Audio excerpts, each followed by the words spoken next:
title that's eluded him for 6 years. Kojima is a legend, but legends are meant to be tested, bro, and I'm the guy to do it. リドルは若くてハングリーかもしれない。だけど私には長年の経験があります。33年間この経験があるので絶対に負けることはないと思ってます。Since 2018, this has been evading me. Every fight, every battle in and out of that ring has led me to this opportunity for the MLW Heavyweight Championship. リドルはチャンピオンに挑む理由が分かっていると思う。やってみるがいい。私がこの団体でトップだということを証明してみせる。My game plan is to outlast Kojima. He's not as fast as me, doesn't have the same endurance, and I'm going to take Kojima into those deep waters where he's not used to being, and I'm going to beat him fair and square. 予想は簡単だ。今夜このラリアットでリドルを黙らせてやる。When that bell rings, it's not about titles or legacy. It's about two men and whoever is left standing. リドルは準備ができていると思っているが、本当のファイティングスピリットを経験したことがないと思う。今夜が終わる頃にはそれを理解することになる。The fight we have waited 7 months for. It's Kojima and Riddle. Kings of Colosseum, bro. Me and you.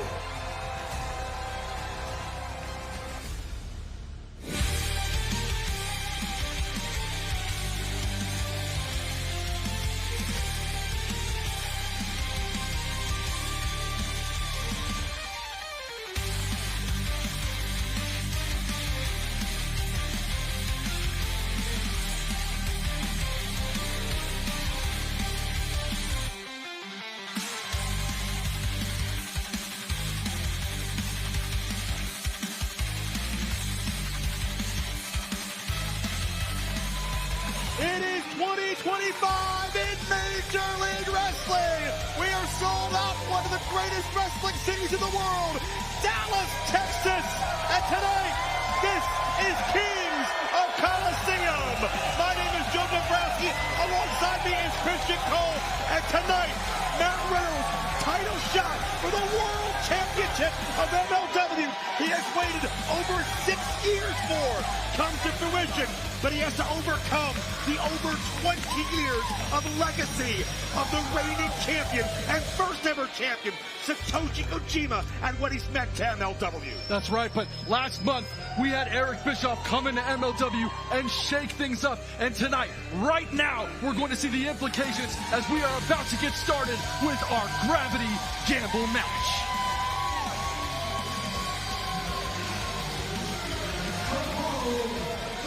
Gravity Gamble ladder match for an MLW title shot anytime, anywhere. Introducing first, representing the Fumaye Fight Club and hailing from Atlanta, Georgia, weighing in at 200 pounds, the Jet, Kevin Knight. What Kevin Knight, the newest member of the Fumaye Fight Club. Wait a second. Hey, that's the Andersons. The Rogue Horsemen have targeted the Fumaye Fight Club for many, many months. They've taken credit for why the Fumaye Fight Club has been torn asunder. Alex Kane fired by Eric Bischoff.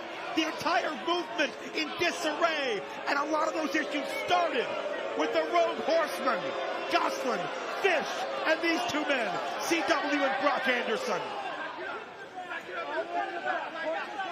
I just cannot believe the way we are starting this Kings of Colosseum card as the Andersons, one half of the Rogue Horsemen, come in and assault Introducing next, Kevin Knight from behind with a steel chair. Rogue Horsemen, hailing from Newport, Rhode Island, weighing in at 202 pounds. He is the epitome of excellence, the victorious BRG, Brett Ryan Gosselin.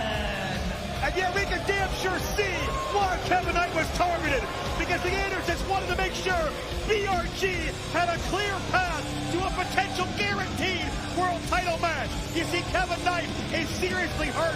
Mr. Thomas of the MMA Fight Club is out here. And you gotta wonder, what?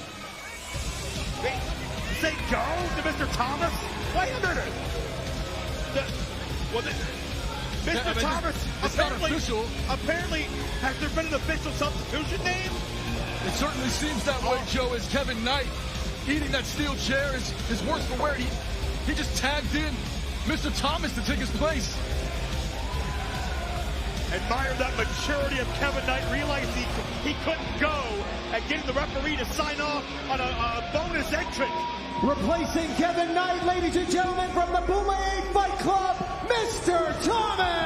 And DRG may have had his problems go from bad to worse. Our next entrant from Kew Gardens, New York, weighing in at 201 pounds, he is the Big Japan Pro Wrestling King of the Deathmatch, the Death Fighter, AKIRA!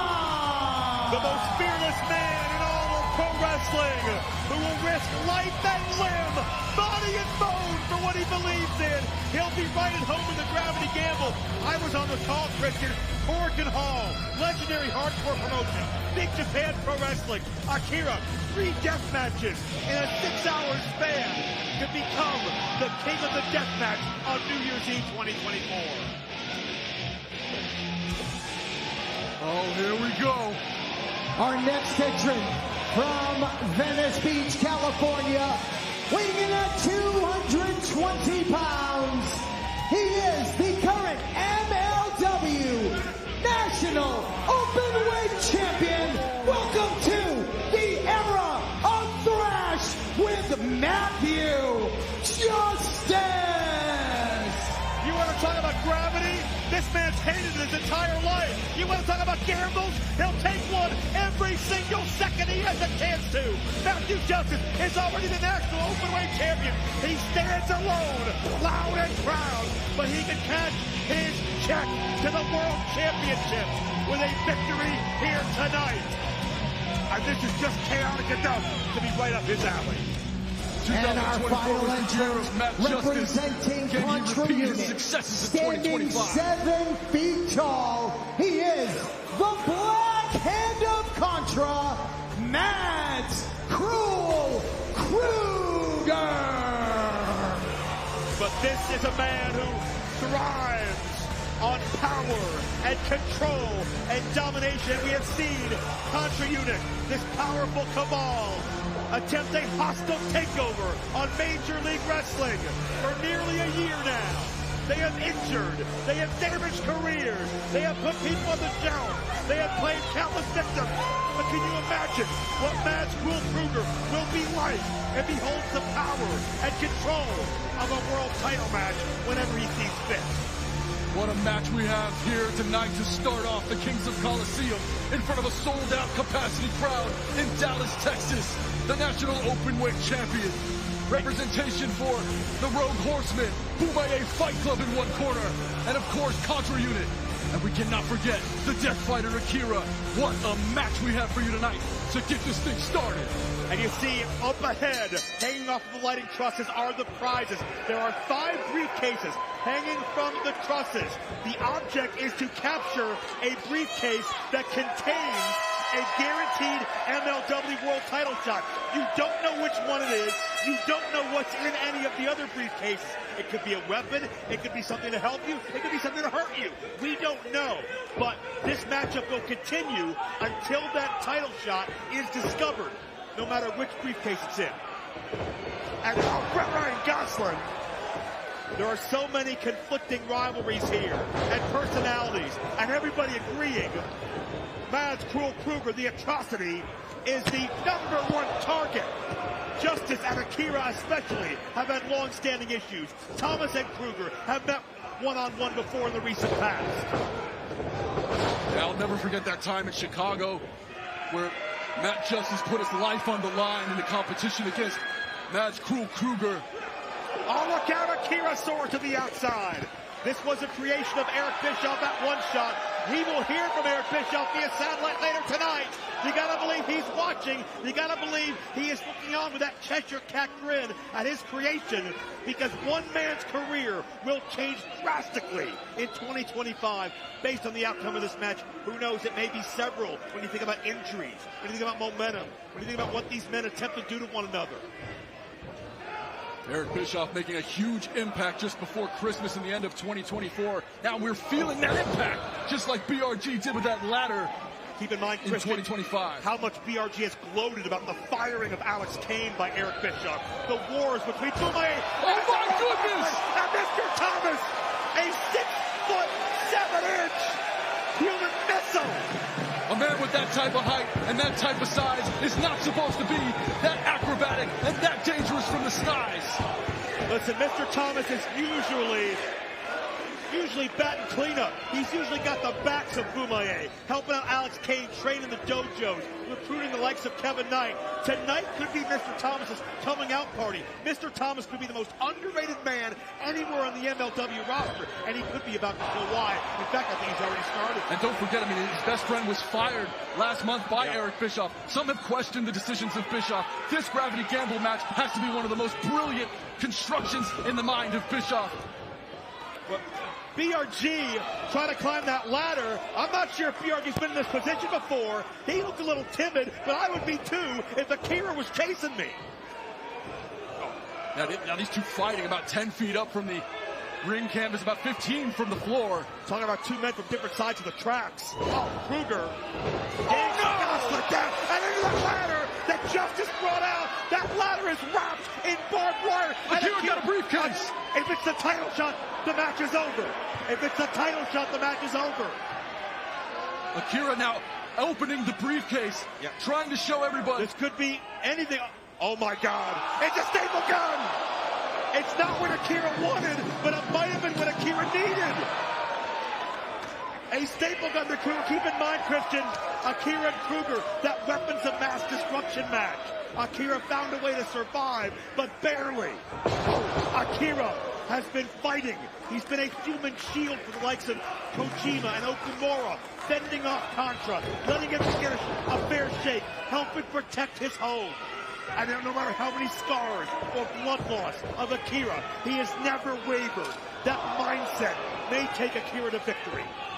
AKIRA so dangerous with his hands and feet. Known as a hardcore guy, but has really every skill set a professional wrestler should have in the year of our Lord 2025. But right now, that staple gun giving him an advantage. And no. They call AKIRA catch death, and Gosselin may have been out to catch something far, far worse.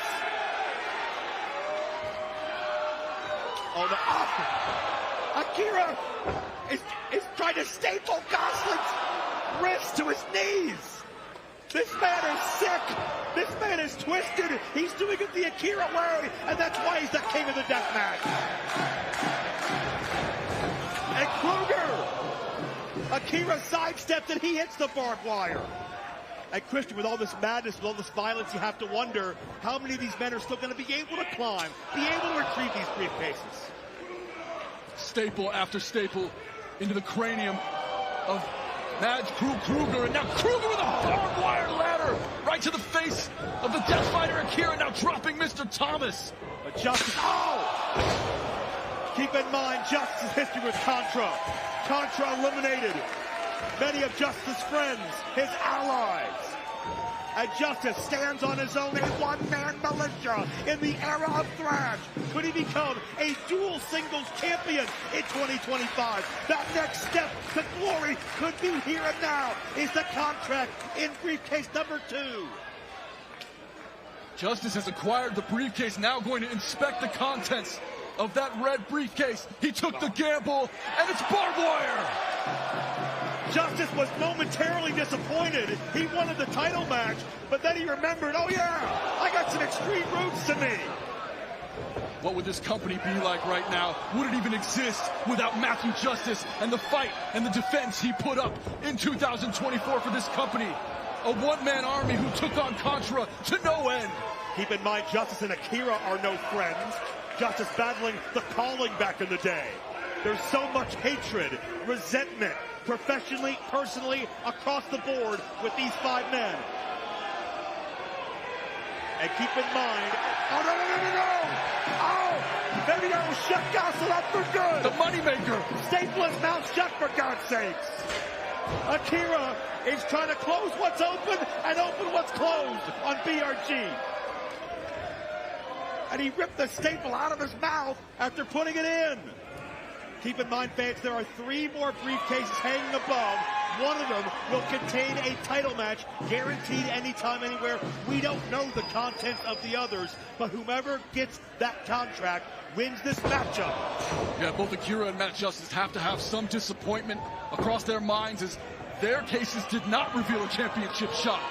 Gosselin is a sitting duck on the shoulders of Justice, but the man who's promised a championship franchise in the making in the Rogue Horseman just ran like hell, and Justice is a man alone. That which briefcase will he pick? This could be a career-changing decision, for better or worse. Oh, but Thomas, that size, that height advantage, 6'7", 265 or so. Yeah, Mr. Thomas, one of the most impressive athletes in our sport today. His size and ability and the speed with which he comes for a big man is just so inordinary. And Christian, the Bomaye Fight Club has never been more at odds, has never been more weakened and compromised. The movement is in jeopardy. It's up to Mr. Thomas to potentially find a way to put Bomaye back on top. I'm just hearing in my ear, Joe, Kevin Knight on the way to a local hospital here in Dallas. That chair shot apparently contacting the back of his head. Yeah. You got to feel for Kevin Knight right now. This was his opportunity. Knight was in no place to compete. And I hope it's just for observation, but knowing the Andersons, it's probably a lot more sinister and a lot more serious. But speaking of sinister and serious, this contraption Mr. Thomas is setting up, I don't know if he's trying to stabilize that ladder or he has something further in mind, but BRG may not let it happen. Keep in mind, BRG defeating Alex Kane in that chain match once upon a time. How he's gloated about Alex Kane's firing. Oh, but BRG might want to look up. You have no idea. Oh, unless you're the one that washes BRG's gear, you'll never understand how scared he just was. And AKIRA on the other side. I've had nightmares more pleasant than this. Oh my God. And keep in mind, BRG, the way he was timidly climbing that ladder. Oh, I don't think he's too fond of heights either. AKIRA the senton. Christian, you ever think you'd see Mads and AKIRA, even under these circumstances, work together? I think that's the point, though. I think in this match you have to live with the ebbs and flows. It's such a dangerous and unique concept from Eric Bischoff, and sometimes there may be alliances that you didn't expect. Thomas would love to conquer the match Bischoff created. That would be a great screw you from the Bomaye Fight Club to the man that tried to tear it asunder. But Thomas has spear on the briefcase, but Justice launches Thomas into the table wreckage.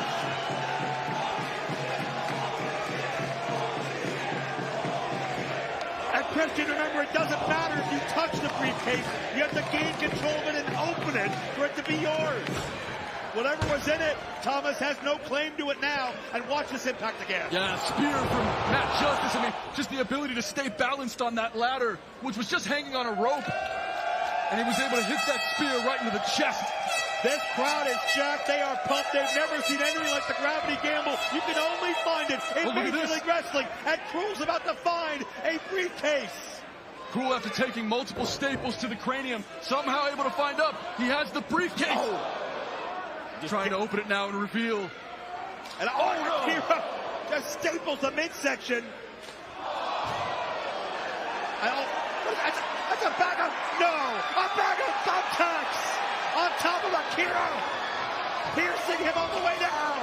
Justice the ladder. This is insanity. This is lunacy. Eric Bischoff is an absolute genius. For over 30 years, this man has given the gift of his brain to professional wrestling. And in this gravity gamble match tonight, he continues to evolve as a creator. Bischoff be damned. It's these 5 athletes that are making the gravity gamble the most incredible new match stipulation in all of pro wrestling. Well, look at this. Another unusual alliance. AKIRA, Matt Justice. Oh my Big God. suplex. into the tax, into the steel. Thumbtacks everywhere, piercing flesh, and all three men are hurt.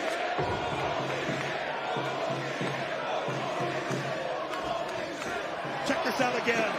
Look at the both height. men able to get the monster up and down, right onto the thumbtacks. Matt Justice has about 15 in his back. All the rules are out the window, folks. All the safety protocols are no more. Krugger's feet had to be 20 feet in the air off that ladder. And look who's left in the ring. The era of the Rogue Horseman may be about to be coming to fruition if BRG can beat his phobia and make it to the top. Yeah, gingerly going up that ladder, you can almost see the fear and the frightened BRG being frightened by climbing that ladder. Now Mr. Thomas on the other side. Can this ladder even hold the weight? Symbolic of the Rogue Horseman and Kumae fighting one another as they climb to the top of Major League Wrestling. Both men exchanging right hands. Mr. Thomas getting the better of it. But Thomas slips, and keep in mind, Christian, these men are stepping on thumbtacks. They're not going to have tread. Oh, no.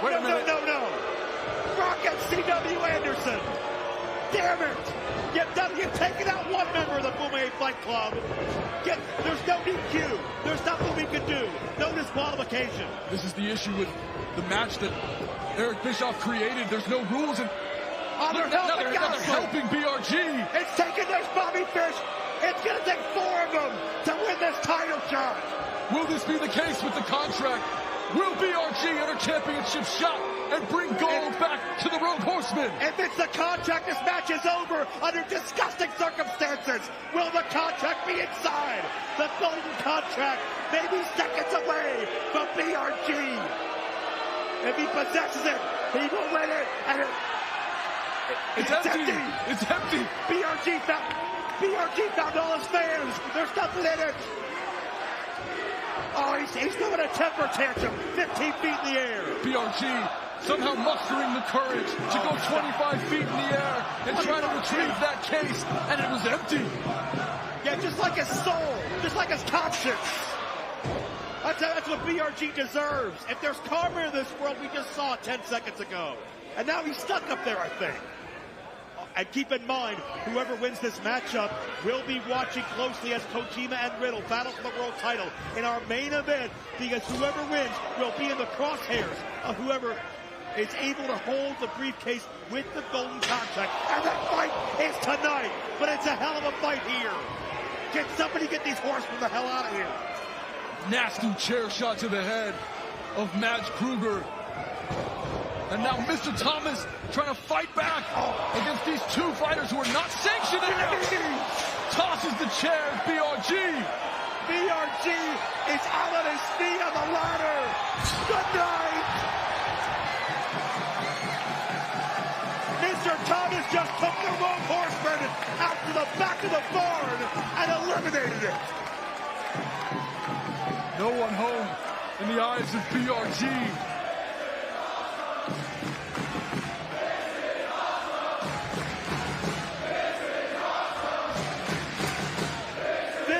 Gravity gamble. This is Major League Wrestling in 2025. If you're not paying attention, wake up, because this is the type of heart and desire and passion that these athletes have.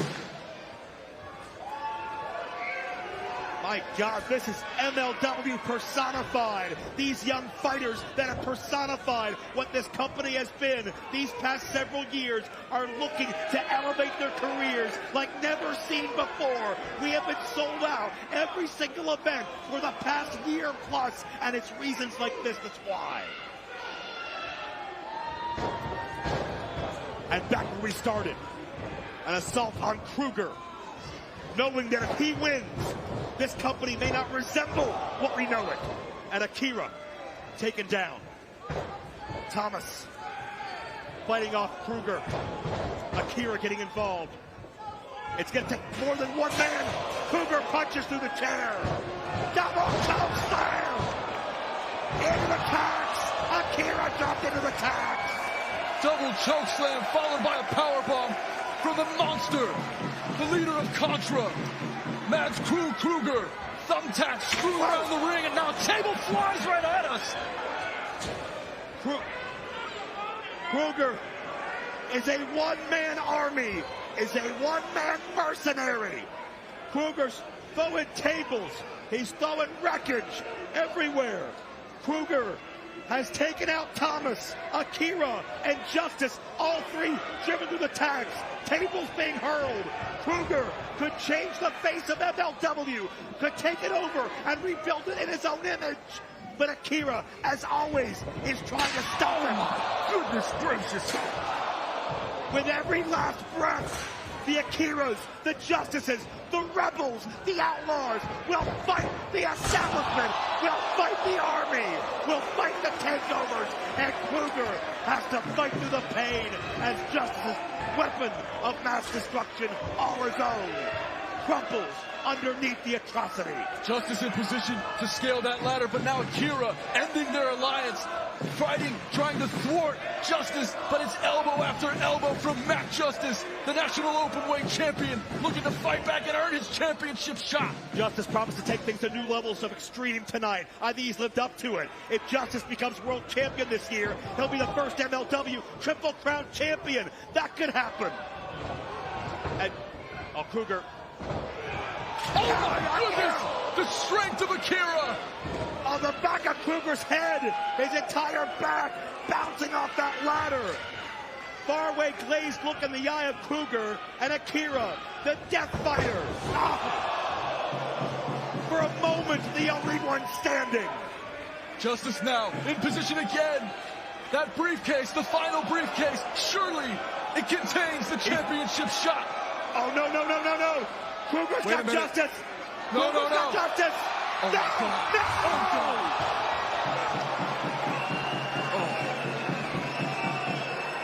That was nasty, Joe. Matthew Justice just got excommunicated from the entire damn Gravity Gamble. And now Mads Krugger looking to get up there and grab that blue briefcase. And AKIRA, the last man on the front lines, still swinging like he protected Kojima and Okamura. He's the last line of defense between MLW and potentially Krugger getting a world title shot. We know it's in that briefcase. It's the last one left. AKIRA perhaps taking a little bit too much time to set something up here. He has Mads Krugger where he wants him. Now he just has to put him away and get that briefcase. Both men are within fingertips reach of the briefcase, but they've got to eliminate the other. Krugger, too powerful to be stopped, and AKIRA, too dumb to die. There's no way. There's no way. No. That barbed wire ladder is underneath them. Oh! Right on the chair and on those steel tacks. Mads Krugger at the top of the ladder. The mangled steel beneath AKIRA, and Krugger has the briefcase, and we know what's in it. Mads Krugger gets an MLW World title match. Here is your winner of the Gravity Gamble ladder match, the Black Hand of Contra, Mads Krugger.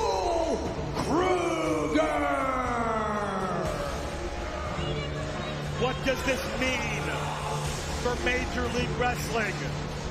Contra has attempted a takeover for many months. They crave power. They expand and multiply with power. And as you can see, some of the casualties in this matchup. Matthew Justice eliminated, eviscerated, as was AKIRA. But with Mads Krugger stalking over this company all of 2024 was dangerous and demonic enough. But now, with a world title match in his clutches, MLW truly will not have a single second of safety. Krugger, right in front of the broadcast booth, looks like a man who knows that he has a championship threat in his hands. Will it be Satoshi Kojima? Will it be Matt Riddle? We'll find out later tonight in our main event. Whoever it is has a hell of an insurgency on their hands. Interesting. But is this your idea, or is it courts? No, listen, Eric, listen. If we're gonna co-promote a show in Mexico City, you have to understand that I'm gonna be bringing all the business. Yeah, but I know. Listen, Eric, hold on a second. What's going on? What's happening? The father of my child is missing. Darling, when tragedy comes, that would make you become the best of yourself. And if things go super wrong, and there's no way to change them, there's always one thing, and that is moving on. No! I thought we were gonna have more babies, and then we were gonna get married, and it was gonna be okay, and we were gonna be happy, and moving on is not an option. Okay. Don't worry. I'm gonna put my whole Azteca team looking for Dor, and we're gonna find it. Okay? Eh? Good. Okay. Eric, now that I think of this, the best that we could do is as follows. We bring my whole Azteca. Earlier today, Matt Riddle arriving at the building here in Dallas, Texas with his training partner, Filthy Tom Lawler. Riddle has worked harder than ever for this title fight tonight, and he'll need every bit of his training against the legendary Satoshi Kojima, arriving with his tag team championship partner, Okumura. Tonight, Kojima, Riddle, years of history at stake. Two destinies will collide. Only one man can leave as the man of MLW. But also tonight, we'll find out who the dominant featherweight is. Janai Kai, Delmi Exo. Their story has only gotten more personal. Delmi Exo to face the mysterious MLW Phantom. Janai Kai, a martial artist through and through, a very dangerous athlete. A new featherweight champion is crowned. Janai Kai burst on the scene in Major League Wrestling. She won the featherweight title her first night, and to this day, nobody has defeated her. Janai may be unbeatable. Janai Kai, you push one too many of my buttons. Janai Kai is running from a fight. All the dirty tactics that Janai Kai wants to use. I'm not... What's wrong with you? What the hell are you doing with scissors? Oh, no. Don't do this. Janai's cut Delmi's hair. And think about what an insult this is. Janai, you thought that cutting my hair would break me, but you just unleashed the wrath of the God Queen. How about it? We put this to rest, finally, one more time, in a hair versus title match. Then I might just have to kick your teeth in and shave your head bald. Delmi Exo putting it all on the line, risking everything she has become for another shot at the featherweight title. This February, before the action starts at the stadium, it explodes in the ring. It's a super weekend of football and fighting as MLW Wrestling brings you an annual Super Showdown, Superfight 6. Major League Wrestling, where styles make fights and nothing is off limits. It's a night of epic battles, super clashes, and world title fights that will rock the wrestling world. Champions will rise, rivalries explode, legends will be born. This is more than a super card. This is a super fight. Their legacies, their moments. MLW Wrestling presents Superfight 6. Live February 8th on YouTube. Well, the impact of Eric Bischoff from One Shot last month has already been felt in multiple ways over the past several weeks. There's a lot of questions about Eric Bischoff, but what his true intentions were. We will hear from Eazy-E later on tonight for the very first time since we went off the air at One Shot. That's still to come tonight right here on Kings of Colosseum. But before that, let's go back to the ring with Lucha Libre generational tag team action.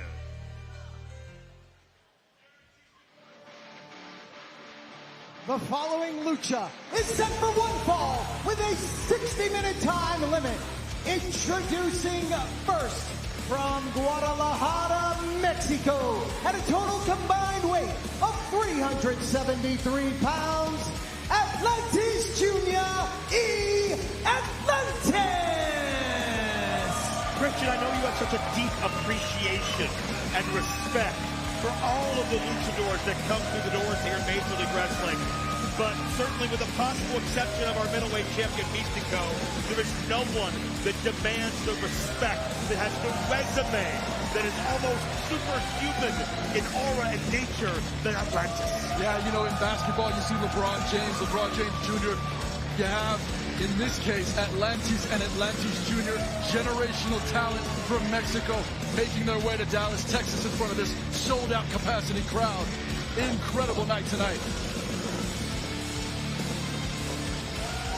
Well, I'll tell you what, we are going to see the importance of the familial bond, that generational impact of the mask, the identity of these luchadors, because you're going to see a couple of masks, the Atlantis mask and on the opposite side of the ring, the Panther mask, that go back multiple decades.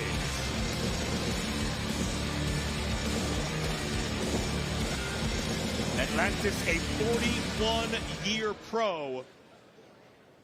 And their opponents, from Gomez, Palacio, Durango, Mexico, at a total combined weight of 401 pounds, Dark Panther, Blue Panther!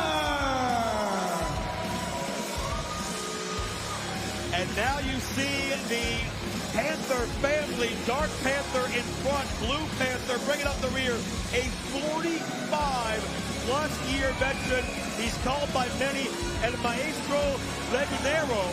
And Christian, that name, that term, maestro, teacher, has so much prestige in lucha culture. To be called that is one of the highest honors. Yeah, certainly more akin to the word professor in English, someone with a mastery of their skills, someone with the ability to pass on the knowledge and the history of Lucha Libre.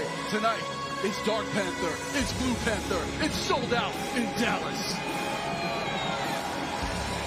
Blue Panther has 3 sons. Dark Panther is the youngest of the 3, but himself a 14-year pro.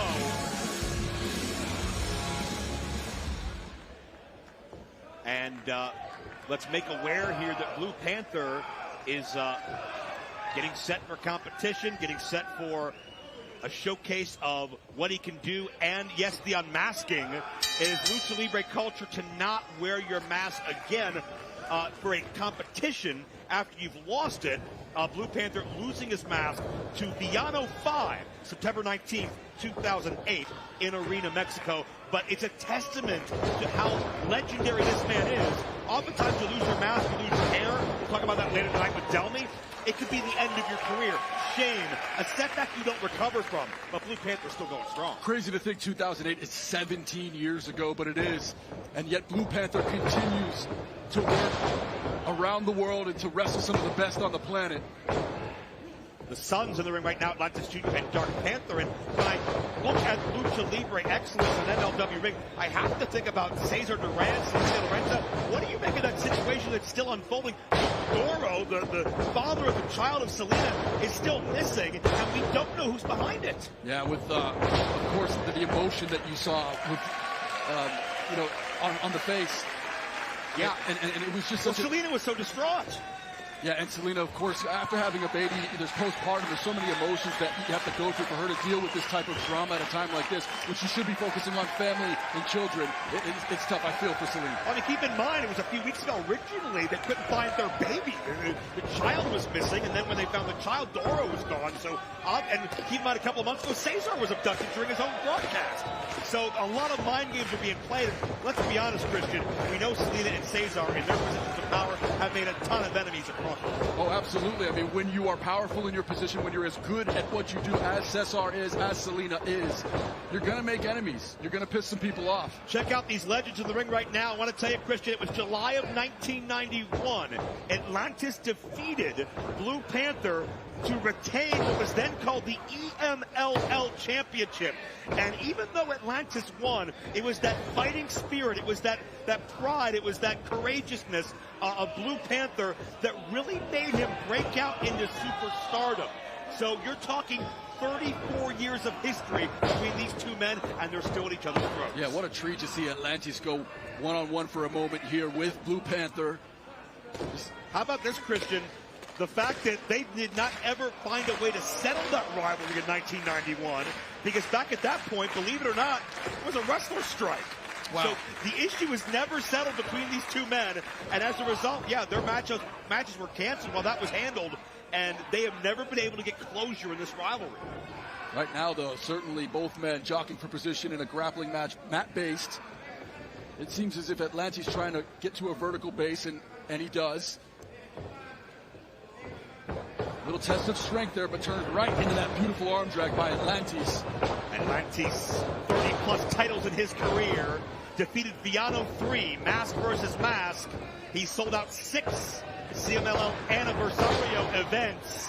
That's the biggest event in all of CMLL Lucha Libre. And there you see from the blind side, Dark Panther El Látigo Laguneso gets involved. Remember, folks, if you are at home right now joining us free on YouTube, we ask that you tweet with the hashtag MLWKings. Offer your opinion on the card so far. What a gravity gamble match that was from Eric Bischoff earlier tonight. I'm still recovering from it. I can't even imagine what these athletes are feeling. But I know what Dark Panther's feeling. He's trying to psych out the opposition, and down with a pescado to the floor. You know, the 3 sons of Blue Panther were unveiled on the 35th anniversary of Blue Panther's career, and they've been competing ever since, carrying on that legacy, that lineage. And we can see a pin here, Blue Panther on top, and a quick kick out. Well, we've seen Atlantis Jr. Really in exceptional outings as well. Defeated Okumura back in the Opera Cup earlier in 2024. Defeated his oftentimes mentor and rival Ultimo Guerrero. Before that, Atlantis Jr. somebody, and into the cover here, shoulders down. I was talking about it, Christian, but Atlantis Jr. had to train 8 years before he was allowed to use the Atlantis name. And that speaks to the pride. When we talk about, losing your mask, it's not just a piece of cloth. It represents your family's heritage. It represents your life's work. Yeah. And Atlantis Jr. wasn't trusted with that until he earned it for almost a decade. Yeah, certainly the mask in Lucha Libre is akin to a black belt in judo or jiu-jitsu. It's something you earn. It's something you wear with pride. And when it's ripped off your face, it can absolutely ruin and devastate you. But no, of course, Blue Panther continues to fight on into the 3rd decade now of the 2000s. By the way, we talk about losing your mask. How about this for a name from the history books? Blue Panther won a Lucha de Apuesta and took the mask of Love Machine Art Barr. That's right, the famed late tag team partner of the late great Eddie Guerrero. Into the cover here, 2 count only for the Panthers. And keep in mind, Christian, as well, in Lucha Libre action, the tag rules are a lot more lax, right? Certainly our MLW officials across the board have been given the note that in Lucha Libre we have to allow these men who are from CMLL, from around Mexico, to do their thing, and that's exactly what they're doing. Yeah, it doesn't always need to be physical contact, hand-to-hand of a tag. Sometimes you can leave the ring, and you're legally allowed to be replaced by your tag team partner. Right now, it has been the Panthers in firm control for quite some time, no matter which Atlantis has been in the ring. Blue Panther at one point was the youngest trainer in Lucha Libre. Talking about that maestro name, the respect that comes with it. Oh, look out! And the respect he still carries to this day. The Lucha arm drag. And Junior with a double plancha. Double quebradora. Thought we were going to see Atlantis and Blue Panther finally settle this rivalry. It could still happen.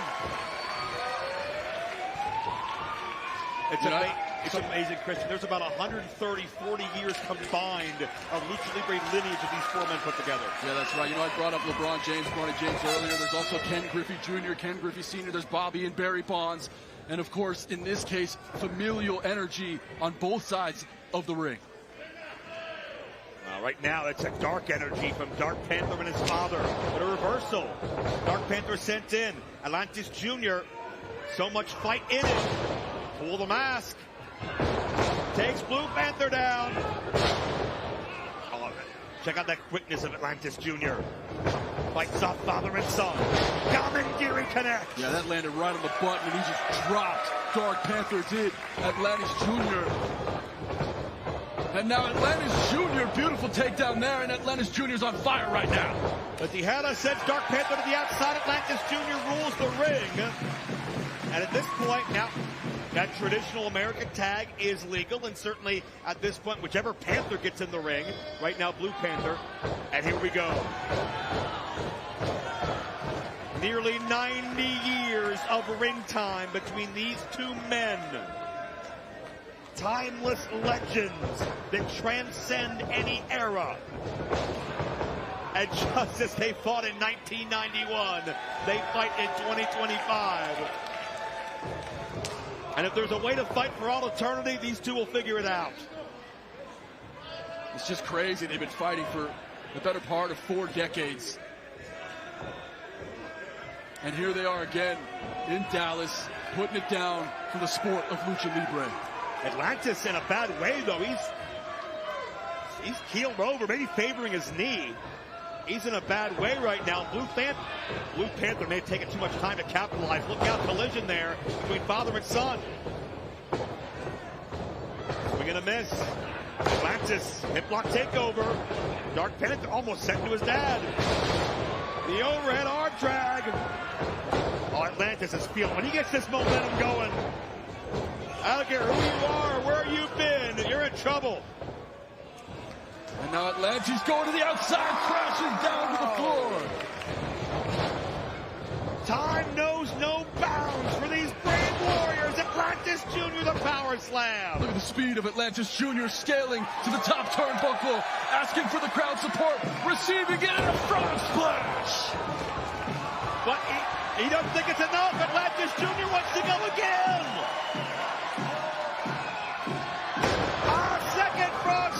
He got all of it! Atlantis Jr. does it for the family name! Here are your winners, Atlantis Jr.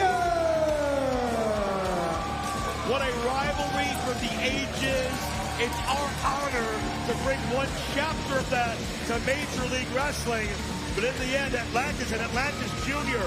certainly prove why their name is Lucha Libre royalty. What a match we just witnessed. The minds of Cesar Duran and Selena De La Renta continue to impress us in 2025. Joe, is MLW the best spot in the United States for Lucha Libre? There's nobody doing it like MLW. MLW hits real, and the alliance between Major League Wrestling and CMLL gives you matches you would never see on American soil. But it is our privilege to bring these living, walking, breathing legends to Lucha Libre. Atlantis and Atlantis Jr. are the winners. But right now, we got to get ready because soon it'll be time to riot. This April, It's a match unlike any other. for the first time in MLW history, It's going to be absolutely insane. MLW Wrestling presents Battle Riot 7. Are you ready to riot? Live from the City of Angels. 40 men compete in an MLW ring. No, there are going to be 10, 20, 30 athletes in the ring at one time. 40 fighters. One ring. One winner. Something's gotta give. Something's got to give. World title shot at stake. Anytime, anywhere you choose. MLW Wrestling presents Battle Riot 7. Live from Los Angeles, California. April 5th on YouTube. He is a living legend. The first ever MLW World Champion. Kojima has done it. Beloved around the world.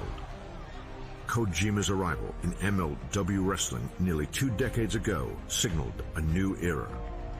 Fans were swept up in Kojimania, a fervent following that transcended borders. Tonight, this reigning 2-time MLW World Champion puts his title on the line. Kojima, Riddle, one epic battle for the MLW World Heavyweight Championship.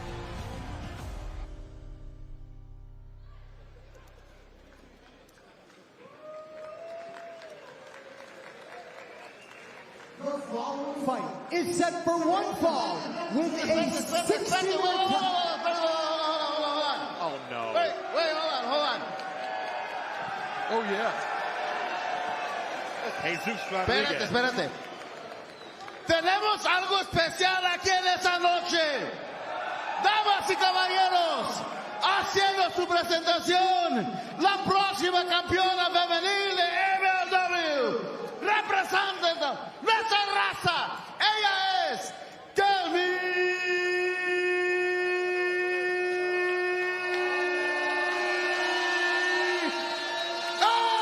Exo.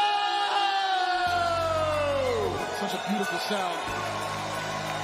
Well, it's certainly a very prolific sound for a very prolific athlete.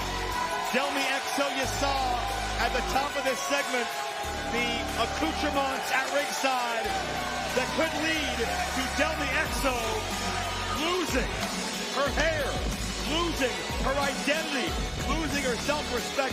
We spoke about in the last matchup, the hair, the mask, the identity, the appearance. It's sacred in Mexican and Lucha Libre culture. The only way Delmi Exo could get this return match is if she risks everything. Because let's face it, if she loses tonight, Christian, I don't know if there's a path back for Janai Kai. 2024 was about the maturation of Delmi Exo. It was about the ability to prove her toughness. She is one of the toughest professional wrestlers on the planet. She has proven herself. Tonight, she tries to earn the Women's Featherweight Championship. Representing Contra Unit, she is the current reigning and defending MLW Women's World Featherweight Champion, the Kick Demon, Janai Kai.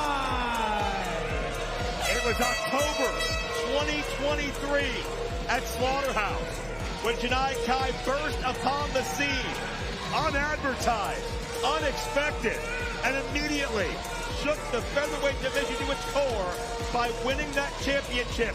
And for 15 months, over a year, Janai Kai has not only been champion, but completely unblemished. The best stars from the United States, Canada, Japan, Mexico have all flocked to the major league, but no one has solved the enigma that is the Kick Demon. What a surprise it was last year in Tampa, Florida, in front of a sold-out crowd, for Janai Kai to join Contra after she already had earned that featherweight championship. Janai Kai deciding to align herself with Contra. Tonight, her biggest test against Delmi Exo. Last time we saw Janai Kai, it took one shot to win the matchup. Janai is meticulous, she is dangerous. Oh. Janai Kai looking at what could be a trophy. That hair she's carried around, but easier said than done. Delmi Exo has had to rediscover her identity. She felt she lost it when she lost that featherweight title. She didn't feel like the God Queen anymore. But Delmi has worked on her aggression, her focus, her self-confidence. And this may be the best Delmi has been since she's been featherweight champion.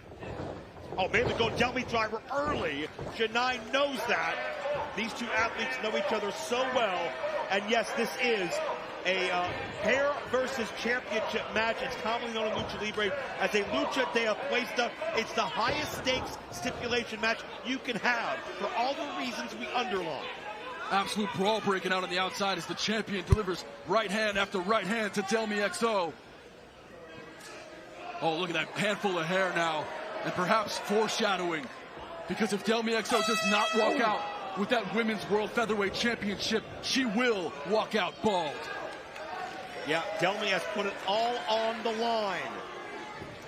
Delmi had a return matchup, but it was under Janai's rules, Taekwondo rules.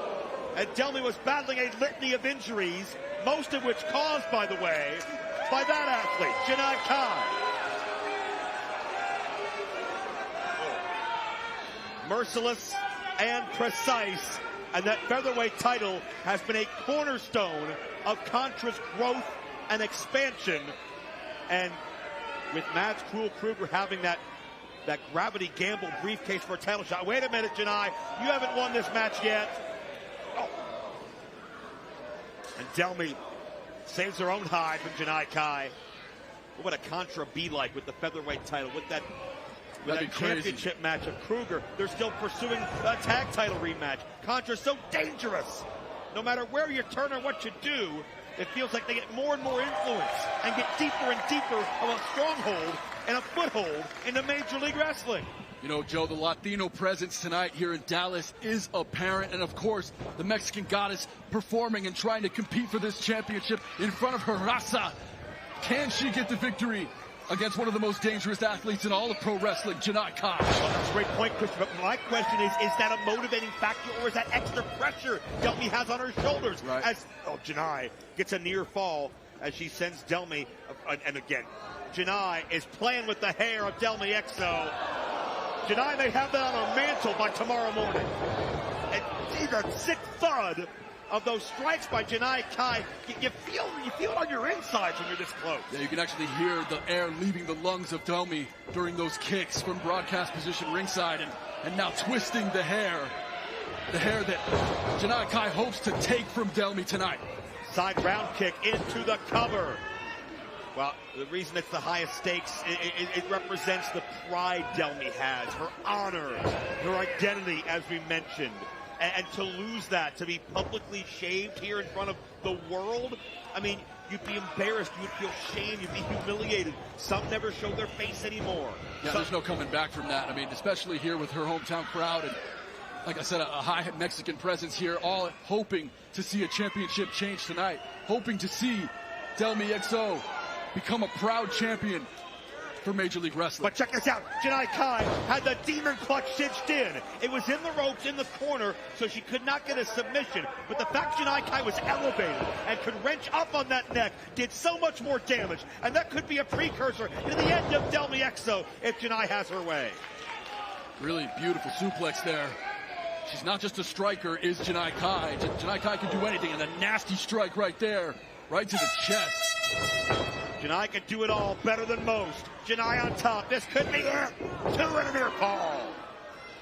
And Janai starting to show a bit of frustration. And this is what I was talking about earlier. I mean, to be able to kick out after eating a kick from the kick demon, it's really a testament to the toughness that Delmi Exo has proven over the last 12 months or so. And now you see there, Janai Kai focused on the hair yet again. We saw a lock of hair taken in Chicago. And wait, and now another. She just pulled that hair out by the roots. Janai Kai is yanking hair out of her scalp of Delmi Exo. She's not going to wait to win this matchup. She's going to start removing the hair of Delmi in the middle of this match. Oh.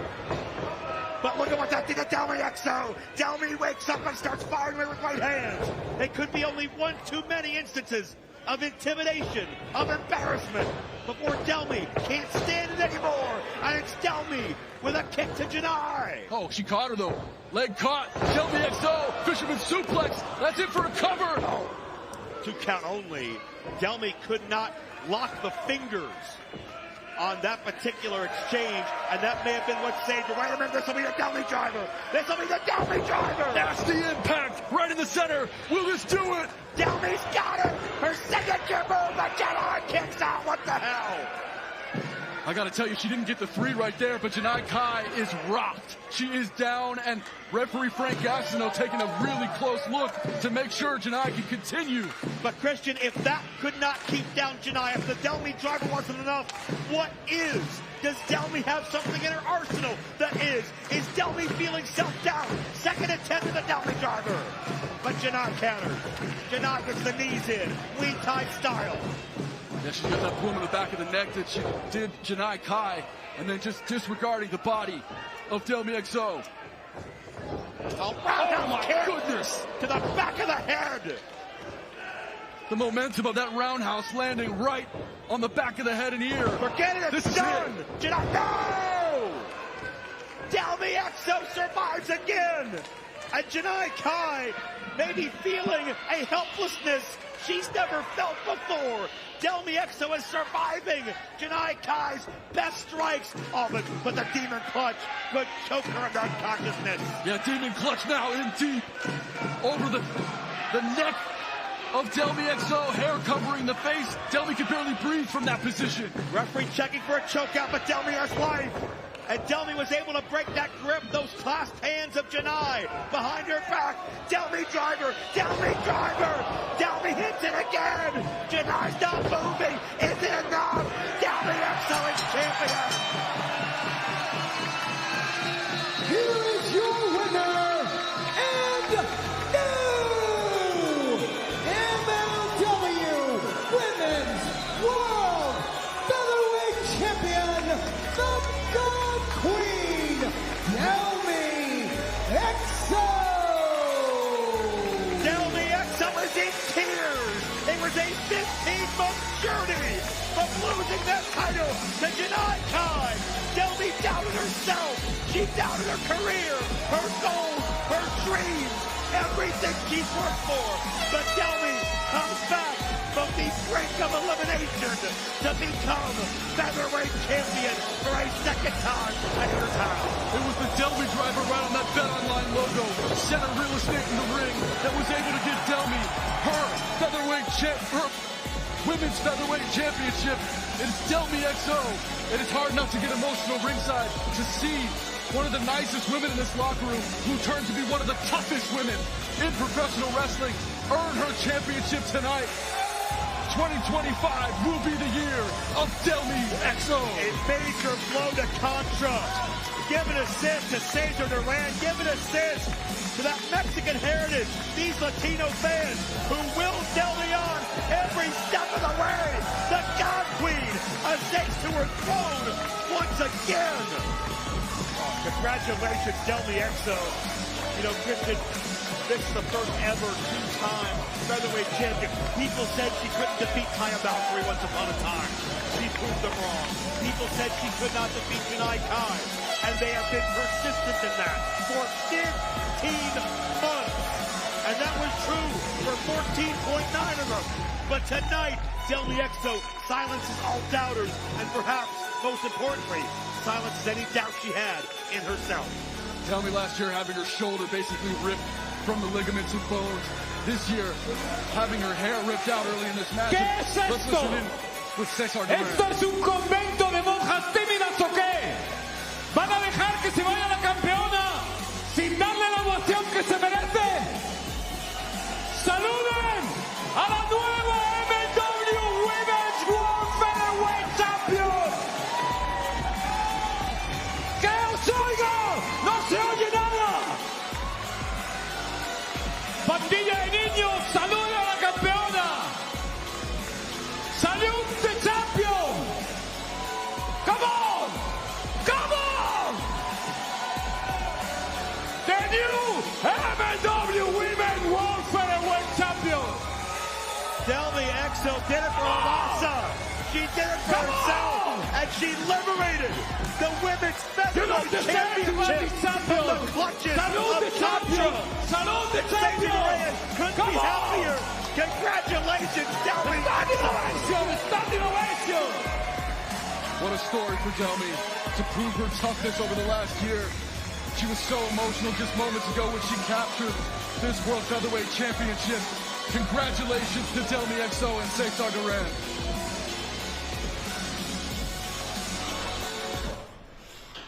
Bro, it's been a long time coming, and this year has been a wild, wild ride. I mean, I feel like this journey started in 2018. And I lost in the finals, and now I'm finally back in front of Kojima, dude. Tom, I came so close last time. I don't want to lose it. So close. Matt, last time you came in hot, but this time, you know what? You've been even hotter. And tonight, that title, it's coming back to you. I can feel it. Yeah. Last time, you had all the skills in the world, but you're just a little bit raw. You know, Tom, raw's a good way of putting it. But you know, I think it benefited me, you know. I went around the world wrestling, I learned, I grew, and I feel like that's why I'm coming back to finally finish the story. Full circle. I'm all about that full circle, bro. You know what I'm saying? Ever since One Shot. I remember. Yeah. I remember. It was you and me. And now since you've been back, they've thrown everything at you. Fatu, Thatcher, 39 men in the Battle Riot. Hell, even me. You beat my ass a few times. But you know what happened? Every single thing they've thrown at you, you came out even better. And tonight, it's what's going to happen again, bro. You're going to be the champ. You know, training with you and picking up, because you fought Kojima multiple times. Too many times. Too many times. But honestly, it's going to help me out there tonight, because I'm going to take what you taught me out there. I'm pretty sure that's going to secure the victory. You know what I'm saying? Thanks for the credit. Thanks for I finally get some credit. Yeah, you did. You deserve the credit, bro. You really do. You really do, man. And you know what, though? Tonight, the journey that started in 2018 is going to come to the end when I beat Kojima-san and win the MLW Heavyweight Championship. 2025, the year of the stallion, bro. Oh,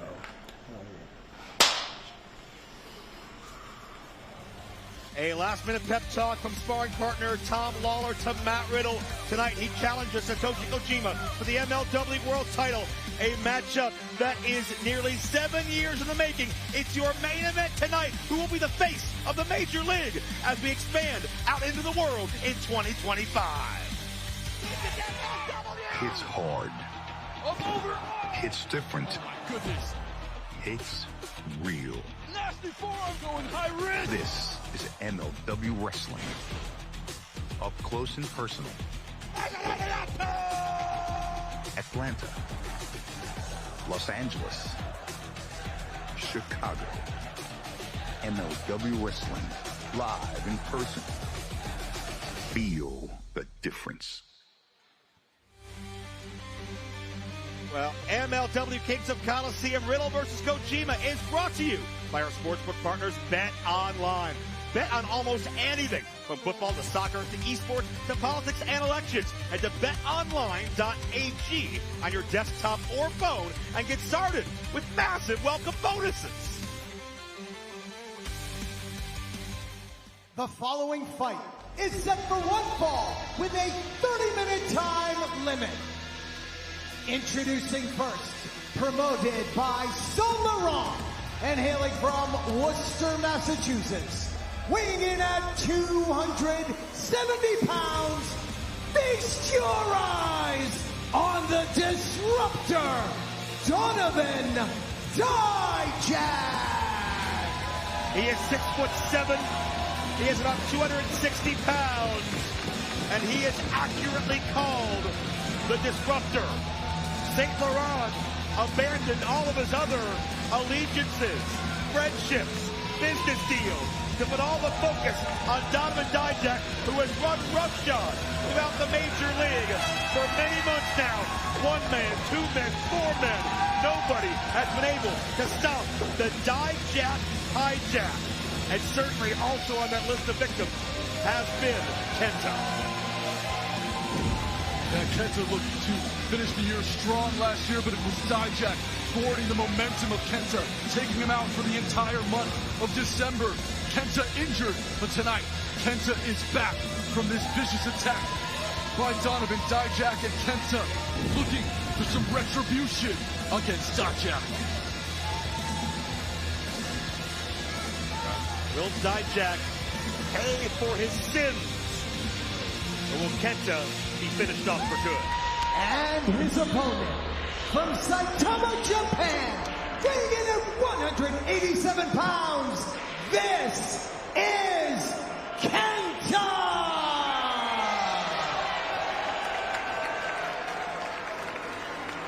And certainly the name and reputation travels far and wide.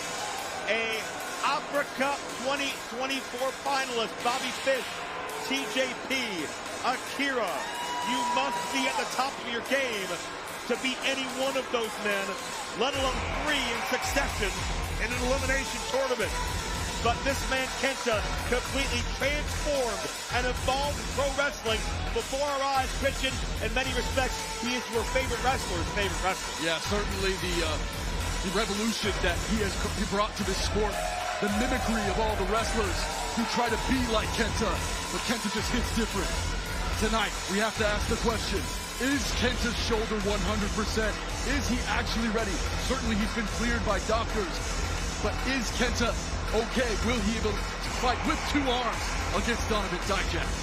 That's a great question. You know, it's something we talk about a lot in Japanese culture especially. It's fighting spirit, right? You don't want to back down. You don't want to show weakness. You always want to bring the battle forward, especially when you look at somebody like Kenta, who studied under legends like Kenta Kobashi. Kenta does not want to admit, he'll never admit that he has a weakness. He was forced into sitting on the sidelines by Dr. Swagger. That wasn't his choice. But now Kenta has this pent-up aggression and rage and that kickboxing background that Kenta, one of the very first to bring to pro wrestling, is using in trying to chop down the big oak tree called Donovan Dijak. Yeah, pancrase, open hand strikes, able to push Dijak back. That's got to be difficult to manage the speed of Kenta and the angles with which he comes from. Dijak is so overwhelming, though. I think if Dijak can get you in his clutches, if he gets you over his shoulders, for what we saw in the video during Dijak's entrance, that feast your eyes. Well, there's a cover here for 1. Yeah, speaking of shoulders, already Dijak focused on that left shoulder of Kenta, the previously injured shoulder. Yeah. And there's a suplex. Wow. And let's point out, too, that into the cover again. Disrespectful. Notice the forearm over the face, but Kenta still kicks out. There was no issue between Kenta or Dijak. That was just what St. Laurent calls a Dijak hijack, a random hit, a random victim, just to show Dijak's dominance. And as much as I hate to admit it, I've followed St. Laurent since I've gotten here to MLW. Dijak is likely his strongest signing of his career. Dijak brilliant, too, to start working on that shoulder, start bending and manipulating the already damaged ligaments and tendons within the shoulder of Kenta, using the knee for leverage. Kenta now striking, trying to come back here. The dexterity of those legs, going back to that kickboxing background, the reach. But Dijak shuts it back down. Dijak is out of kicking range of Kenta. That's where he wants to remain. Drops the powerful elbow drop, but a kick out by Kenta. You know, St. Laurent sold out. Really the only person that was still you know, able to be associated with him, willing to be associated with him, Filthy Tom Lawler. Kicked him to the curb after St. Laurent had amassed so many gambling debts, betting on Lawler. Lawler looked at St. Laurent, I think, to some degree as a friend and business partner, but St. Laurent looked at him as cattle. Just a way to make him money, and had no conscience or care for him at all. Kicked him to the curb as soon as he needed to bring in Dijak to bring him out of debt. That shows you the make of who St. Laurent is. Dijak, the much bigger competitor in this match, using his weight to manipulate the arm and put that hold on Kenta. Kenta getting to the ropes for the break. And certainly, when you look at size, when you're looking tail of the tape, on paper it's a complete mismatch. It's Dijak for days as he comes down with a splash for 2. But we know what Kenta's been able to do in his career. We know how he's been able to overachieve. His name is already etched in the history books. And you can't count Kenta out. Christian, my question now, as Kenta favors the shoulder, there's got to be physical damage. There's got to be psychological as well, knowing he just came back from being on the shelf. Yeah, absolutely. I mean, when you're in a fight with only one arm, it's got to be in your head at all times. But luckily, Kenta's got 2 of the most dangerous feet in pro wrestling. He should be using those to his advantage. Dijak, look at choke. Just nasty. Sit down, choke bomb. That could do it. Kenta's not moving, but shoots up the left shoulder. And Dijak more offended than anything. Kenta, Lawler, number of others were put on the shelf for a period of weeks or months as a result of the Dijak hijacks. There are men that Dijak assaulted we have not seen at all since. I wouldn't be surprised if we don't see them ever again. Look at the intensity, the rage coming out of Dijak, who came here to Major League Wrestling to make a statement. What a statement it would be to get a victory over Kenta, one arm or not. If you could put that notch in your belt and have that win over the legendary Kenta, certainly you would be in the conversation for a world championship shot. Kenta firing away with his good arm as best he can. I think, Dijak trying to bait Kenta in to a striking match, which may be to Dijak's advantage if it's fists and palms as opposed to kicks. Just over and over again, Dijak isolating the left arm, attacking the shoulder, using his height and weight to his advantage. Disrupting, destroying, doing whatever he can. But Kenta mounts Dijak, has a rear naked choke. Yeah, that's in deep, Joe. That's right there under the neck. Why you can never count Kenta out. Will he put Dijak to sleep one way or another? This could be a method to victory. But Dijak back into the corner. Doesn't break the grip, though, Kenta. Yeah, Kenta still has real firm control over the neck and head. You can see he is beat red as Donovan. Dijak, blood being isolated in his brain. And he's fading. And Kenta back into the corner. Yeah, that blood is what carries the oxygen to the brain. And if they can't find that path, the lights are going to go out. And Kenta could find a way to defeat Donovan Dijak in front of 2,400 fans strong, sold out, Dallas, Texas. We thank you so much for welcoming MLW with open arms. I want to say hello to all of our fans watching around the world live on YouTube as you see Kenta climb to the top. Oh, he got caught. Dijak with the goozle. What's he going to do? And eats a strike. Kenta able to throw rights and lefts. Oh, thrust kick by Dijak. Kenta's out on his feet. Oh, went the choke bomb again. But Kenta caught him in a triangle choke. Yeah, Kenta's got that triangle around the back of the head of Dijak, trying to pull down the head and suffocate Dijak.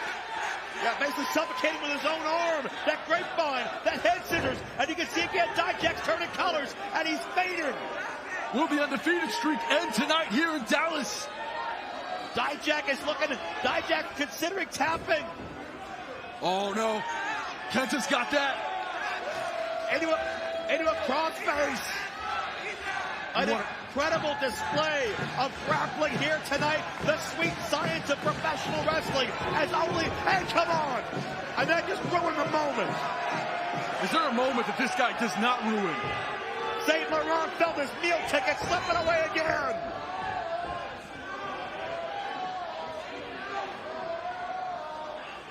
And Kenta objecting to it. Kenta thought he had the match won. I thought he was right. But St. Laurent, the fly in the ointment, the turd in the punch bowl, call it what you want, but St. Laurent has no business getting involved in this match. As Kenta, the Musaku knee. He's gonna beat him. Kenta's got revenge. Dijak kicks out. Kenta absolutely dropped Donovan Dijak.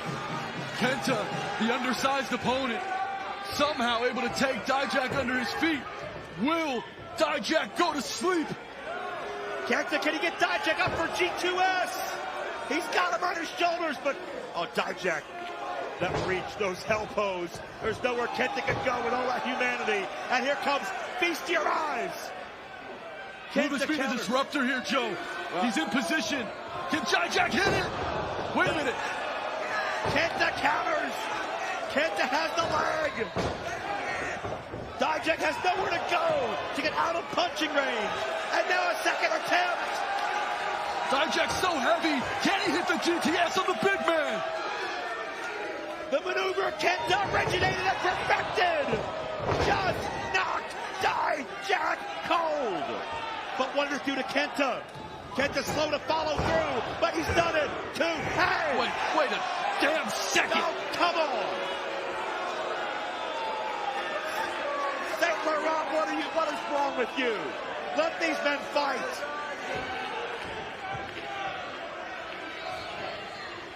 Kenta does not look happy about the interference from MSL ringside. That's the second time Kenta had this fight won, and Kenta knows it. Yeah, beat the hell out of him. Big right hand. Dropping St. Laurent. Yeah, Kenta overcame the size disadvantage with St. Laurent. Now he'll do it with Dijak again. Oh, hey, come on, get off of him. He's a legend. You don't deserve to be in 10 feet of him, yeah. Like a big beach ball rolling down the beach. Look out at Dijak. They rolled ahead of Kenta. Uh-oh. Oh, beat your eyes. Joe. No. We saw it when Dijak attacked Kenta. We see it tonight. Dijak remains the meal ticket of St. Laurent. Here is your winner, the Disruptor, Donovan Dijak.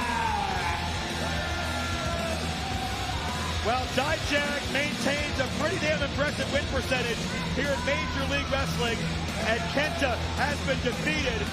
And let's take a look at how it happened, Christian. Yeah, we take a look at our Bet Online replay, and it was that knee. The move is so similar to the GTS, but the Disruptor hitting right on the chin for 1, 2, 3. Donovan Dijak somehow able to put down the legend. Donovan Dijak making a statement here in Dallas, Texas, with the help of St. Laurent. Dijak setting up potentially a championship run in 2025. What a way to start the year for Donovan Dijak and St. Laurent. And right now we're going to go to Joe Dombrowski as we continue to watch the celebration of St. Laurent and Donovan Dijak. Potentially Dijak thanking St. Laurent for his interference, and let's go to Joe. St. Laurent, we've tried this a few times before to no avail. Dijak gets another impressive victory over a legend right in front of our eyes tonight. Can I ask him a question this time? Joe Dombrowski, you don't have media access. That costs money. So no, you may not ask the Disruptor Donovan Dijak a question. Dijak, you were amazing. I've got a huge victory party planned. The champagne is cold and the women are smoking hot. So go take a shower, buddy. Go get ready. The limo's waiting. Oh, give it up for Dijak. Yeah. Impressive victory. So, all right, let's talk to you, St. Laurent. You took a beating out there, but certainly it's going to be worth it at the pay window. Dijak's victorious. I said on commentary, Dijak is perhaps the strongest signing of your entire career. And after a win like that, I think the world wants to know, what's next? Well, the win streak bailed me out because I'll tell you. Wait a minute. Tom Lawler coming out, and he has a gripe with St. Laurent. Security immediately on the scene to try and stop a potential brawl breaking out. Of course, St. Laurent last year turning his back on Lawler, firing his own client. And now at least 20 men trying to stop. My name is Selena De La Renta, and I am talking to the people that kidnapped the father of my child. They call him Dioro, but his real name is Cristobal Culebra. Cristobal is a good man. Cristobal is a good father. Cristobal always shows up when he is needed. Salina. From the kidnappers. Are you ready? You gotta be strong, huh? You gotta be strong.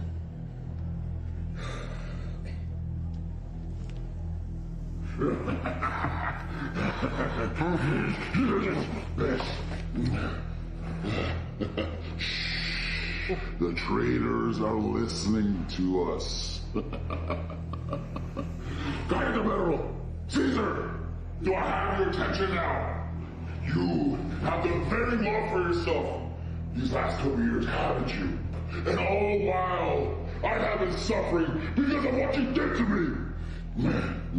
But now it is time for you to get exactly what you deserve. Y recuerda, César, que el sabor de la venganza sabe igual como la miel. Yes.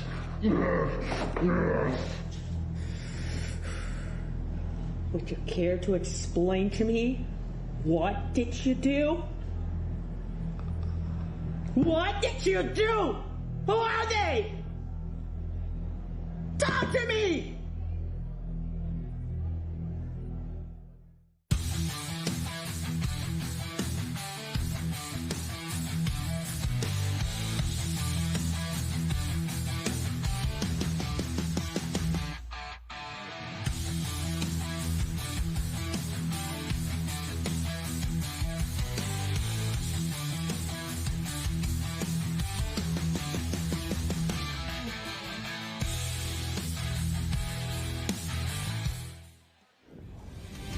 Hauser and Selena closer to getting answers in their mystery, but we're still wondering who Eric Bischoff was on the phone with, what was in those documents, what are the true intentions of Eric Bischoff. We'll hear from him for the first time since One Shot, still to come tonight at Kings of Colosseum.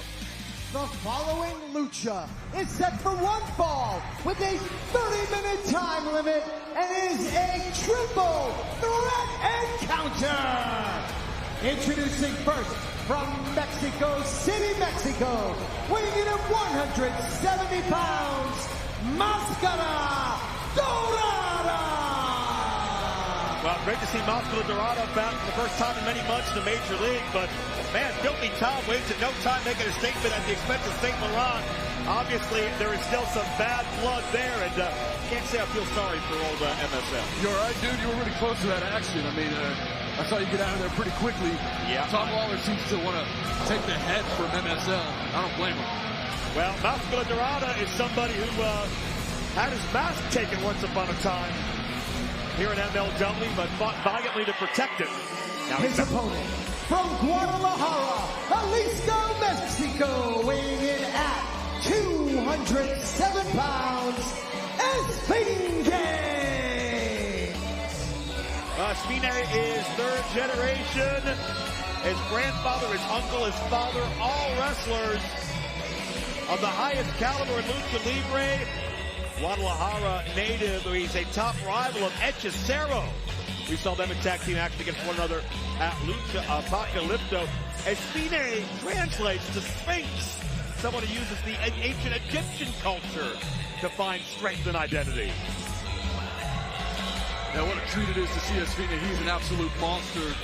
Dude is absolutely huge, jacked, ready to go. Well, you think of the Sphinx, right? How bold, majestic, and powerful, their opponent from Mexico City, Mexico, weighing in at 174 pounds, Averno!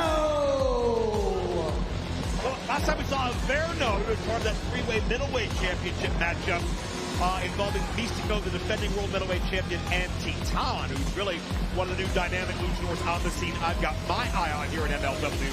But a 20-year rivalry between Averno and Místico, and you know, Christian, as well as I do, that three-way match didn't settle the score, and we're all going to be friends now. That's right. Averno's still pursuing that middleweight championship, and if he wins this three-way, he could be right back in contention.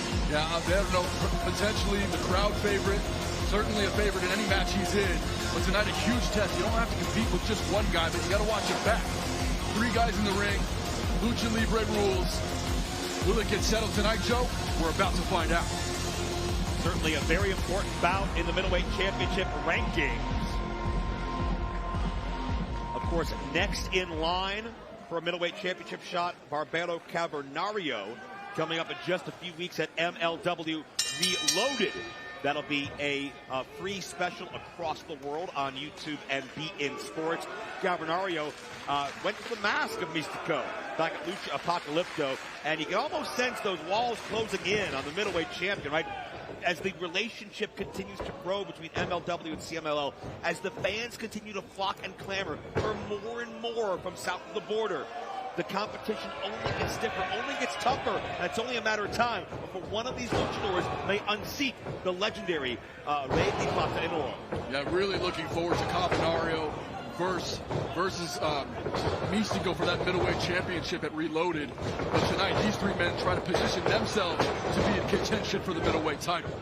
Dorada at one point was a top contender for the middleweight championship. his rivalry with Rocky Romero once upon a time. But now back on the scene. This man has been all over Mexico. He's been to Japan. And we'll see. More season, more experience. Dorado, the second man to hold that name. Sometimes affectionately called Masculine Dorado 2.0. But you can see how nimble he is, how quick he is, how he's able to shift his weight. Wow. Roll up here, 2 count only. Wow, look at that. Averno back on top of things. And Espine turning things around.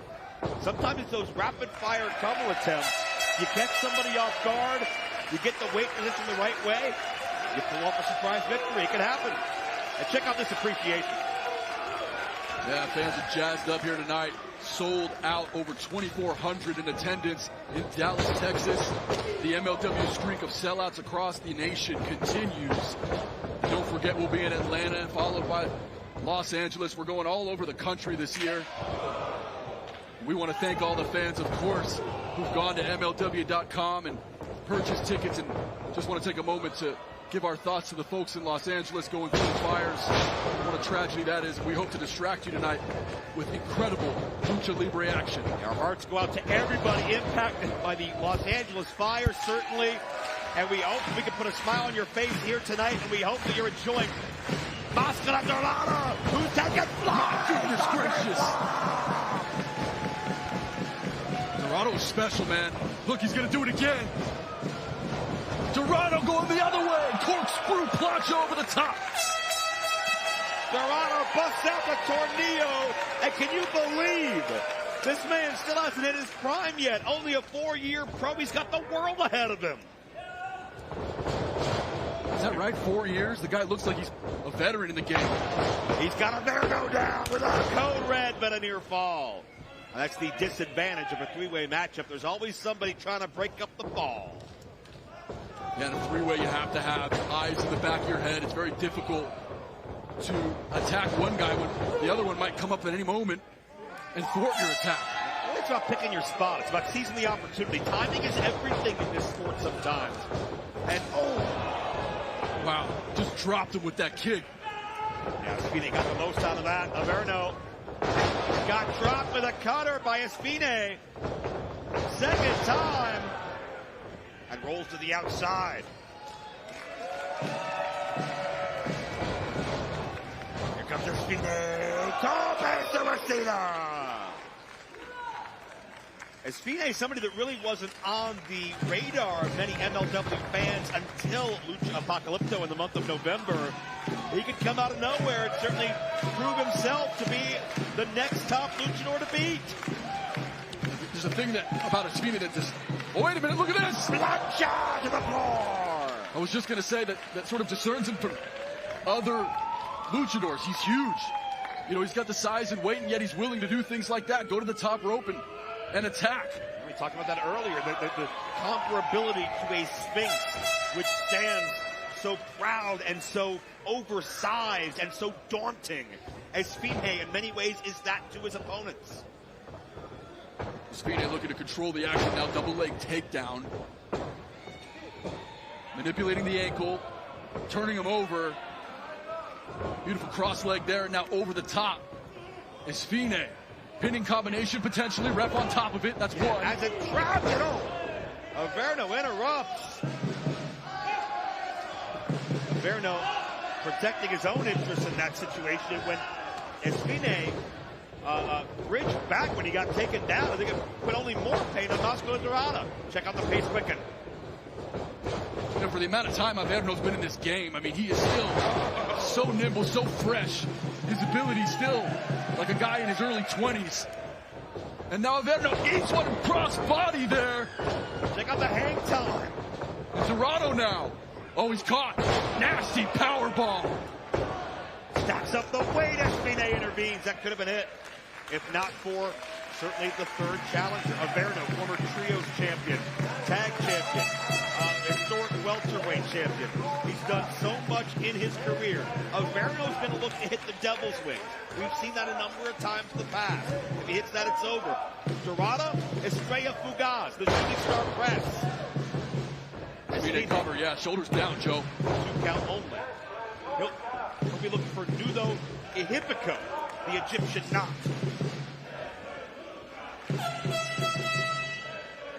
Who will get the opportunity to use their pet maneuver? Could be the difference maker.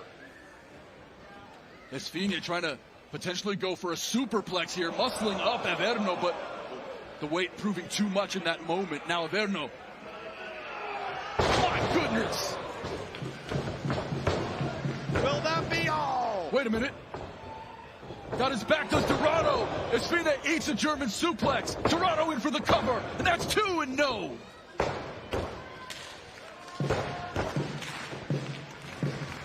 While Dorado is feeling the momentum right now, the 2 counts are getting longer. But will it be enough? Only one can win. And to keep 2 loops away, this could be it. No, 450 splash! Dorado switches it up, but an interruption. My God. Back and forth this match has gone, Joe. All 3 men able to insert themselves in moments where the match almost ended during pinfall combinations, but now Averno, beautiful maneuver there. Averno so speedy for his veteran savvy, and now shoulders down. And 2 count only.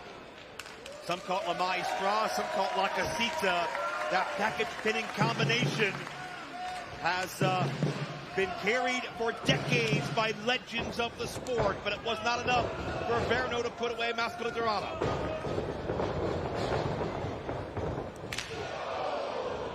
Standing Enzi in the corner, and now a chop to boot. This guy does not look like he's been around for 4 years. Looks like a 10-plus year veteran. He's a natural.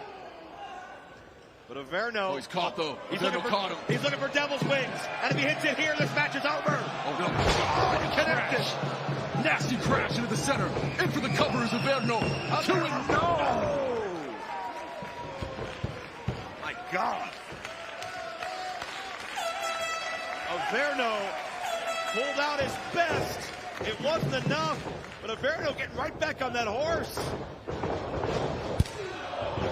Esfine back into the mix. And Dorado caught high. Dazed his foe. Yeah, but Averno's getting involved from underneath now. Oh. Well, we know what this is going to resemble. Bad news for everybody as the tower crumbles. That could do it. Oh. Averno electing to cover Esfine, although he could have covered Dorado, just chose to go for Esfine, who took potentially the most damage during that exchange, but unable to get 3. Reversal here, Averno sent up and over by Dorado. Overhand open knife edge chop. That'll stop your heart. And again, that agility. Dorado able to connect up high, even when someone's on the top rope. Watch Dorado. Averno trying to regain his bearings, but not enough time. Spanish fly! But doesn't go for the pin. That could be a mistake as Dorado too dazed to realize. No, maybe he realized Esfine was in there. Yeah, I think he saw with those eyes in the back of his head. He saw Esfine coming, so he was preparing for that, but he ate the worst of that exchange. Speaking of the back of his head, it's where he just got dropped. That flip pile driver. All 3 men are down. Something's got to give. It is crunch time in this Lucha Libre 3-way matchup, as only MLW can bring you at Kings of Colosseum. Match, this has been a Lucha Libre exhibition in front of the sold-out crowd in Dallas, and now some alliances being built. Averno, Esfine, stomping out the youngster Dorado.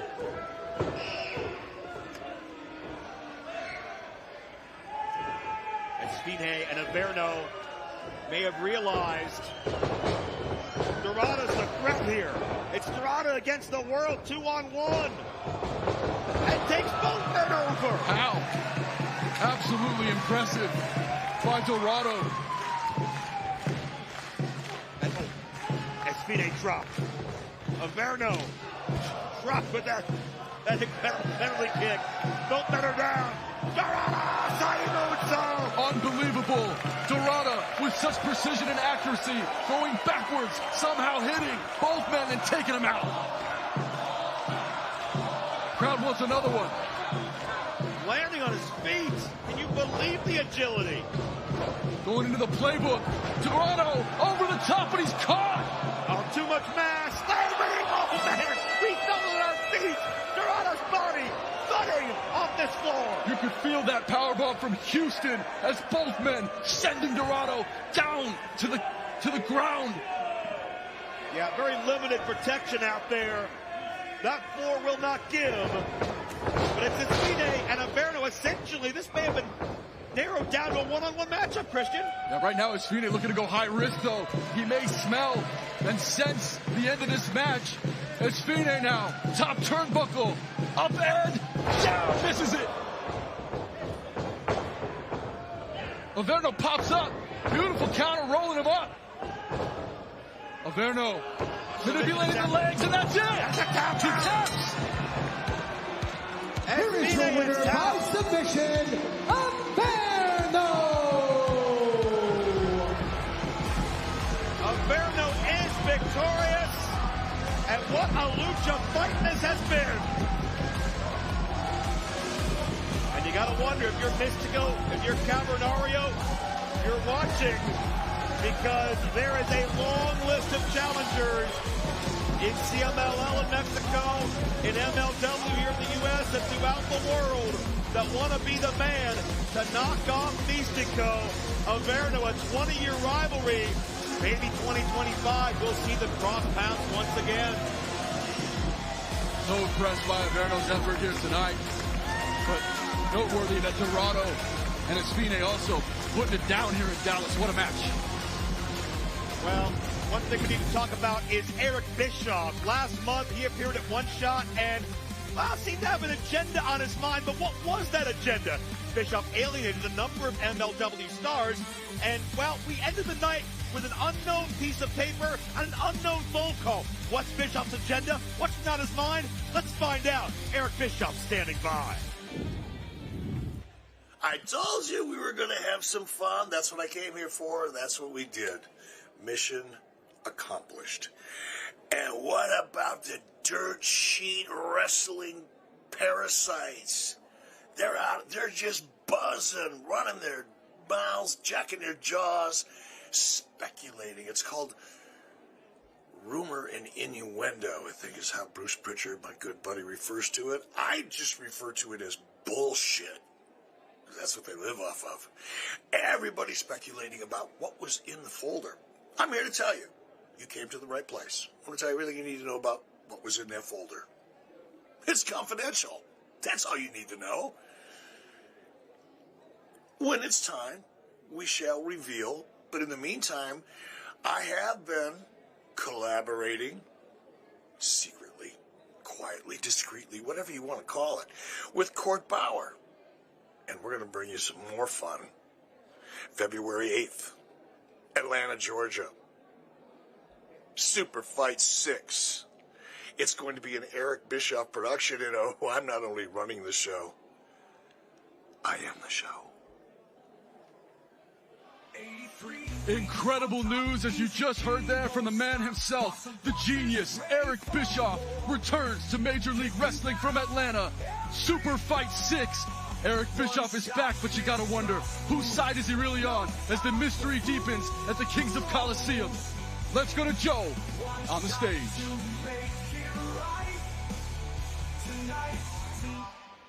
Needs to be seen what Eric Bischoff has planned for Superfight 6 next month in Atlanta. But we know what we have planned still to come here tonight in Dallas. We have the most anticipated title fight in MLW history. It's moments from now. Satoshi Kojima and Matt Riddle. You guys ready for it? Before that takes place, I want to bring out one dignitary here, and I have some questions for him. So please welcome my guest at this time, the one and only Paul Walter Hauser.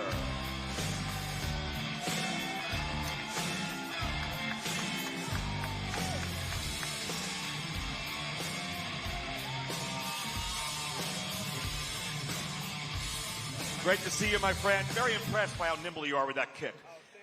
You've had a great 2024 in MLW, my friend. Battle Riot, the MMA rules match with Tom Lawler.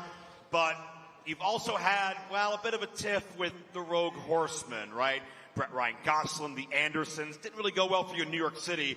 I know you're happy to be here in Dallas, but how are you feeling about MLW heading into 2025? Ladies and gentlemen, Joe Dombrowski. Give it up. One of the voices of MLW. Listen, before we get to my business, I want to first talk about this business. What did we see here tonight at Kings of the Colosseum? We saw some of the best Lucha Libre in the world. We saw MLW crown a new women's world featherweight champion. Delmi. We saw a bunch of crazy guys literally not even fighting for a championship, but fighting for an opportunity at a championship, almost killing themselves climbing ladders. Ladies and gentlemen, this has been a night to remember, and mark my words, in 2025, MLW will go from being a landmark to a benchmark. Now, growing up watching wrestling, you know I am an actor, but I love professional wrestling. And I don't love professional wrestling because of some guy who dresses in yellow and red and tells you to eat your vitamins and say your prayers while he's doing deplorable stuff. You want to know why I watch professional wrestling? Because I want a card that has Lucha Libre, women's wrestling, hardcore wrestling, technical wrestling. I grew up on what Bischoff calls the buffet of wrestling. And you're probably wondering, what is this actor doing here? I am part of the buffet of professional wrestling. And here in MLW, you want to know what flavor on the buffet I am? I like to think I'm this plate of food. I'm the guy who comes in and slaps the taste out of the mouth of BRG, Bobby Fish, and the Andersons. That's who I am. And let me go once. Oh, here's their knockoff Kid Rock song. Yay. Ladies and gentlemen, two men who for sure have back acne, the Andersons. You guys want to say something? Acne. Brock, CW, I know your credentials. I know your name. You're an undefeated tag team. I'll give you all of your props. But all due respect, gentlemen, this is not your time out here. This is Paul Walter Hauser's. The best thing you can do is keep your $5 mouth shut before the Andersons make change.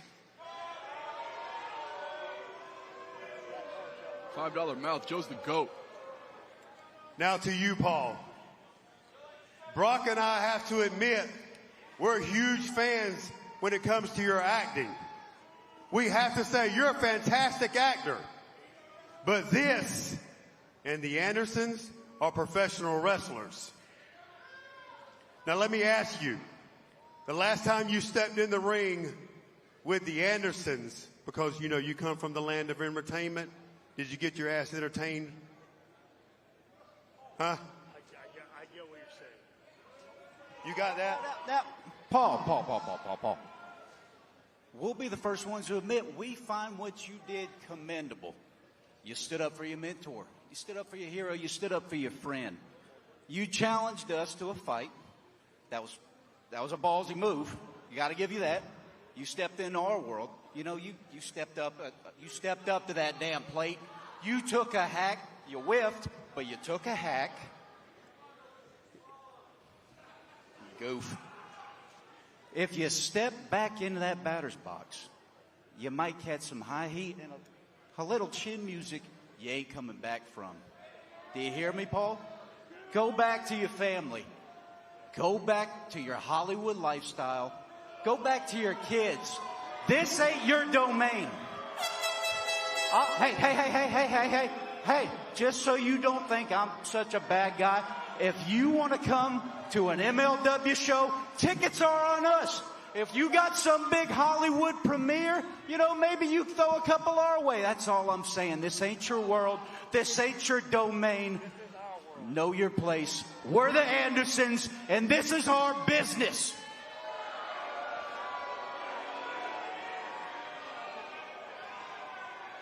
strong words from the Andersons and a threat to Paul Walter Hauser. That's exactly what I thought. Now to the matter at hand. You're looking at the only and the best tag team in Major League Wrestling. Wait a minute.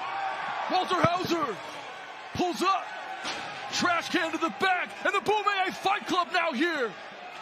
The former employee Alex Kane and former world champion Alex Kane. And his partner Thomas. And now Paul London running out.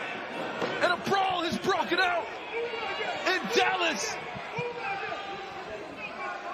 BRG trying to come to the aid of the Andersons, and now a fight with no control. Joe, you're back broadcast side here. Christian, by God, this thing exploded in a matter of seconds. I'm just glad you got out of there, man. This is out of control. Rogue Horseman, Boomay Fight Club, Paul London, Paul Walter Hauser. All these beefs, all these grudges, all these philosophical differences are imploding and exploding all at once here at Kenta Colosseum. And just goes to show you how many enemies the Horsemen have made in a short amount of time. Kane doesn't even work here. Kevin Knight's in the hospital thanks to the Horsemen. Thomas and Kane looking for a bench. London was out of action for several months. Hauser got put through a table in New York.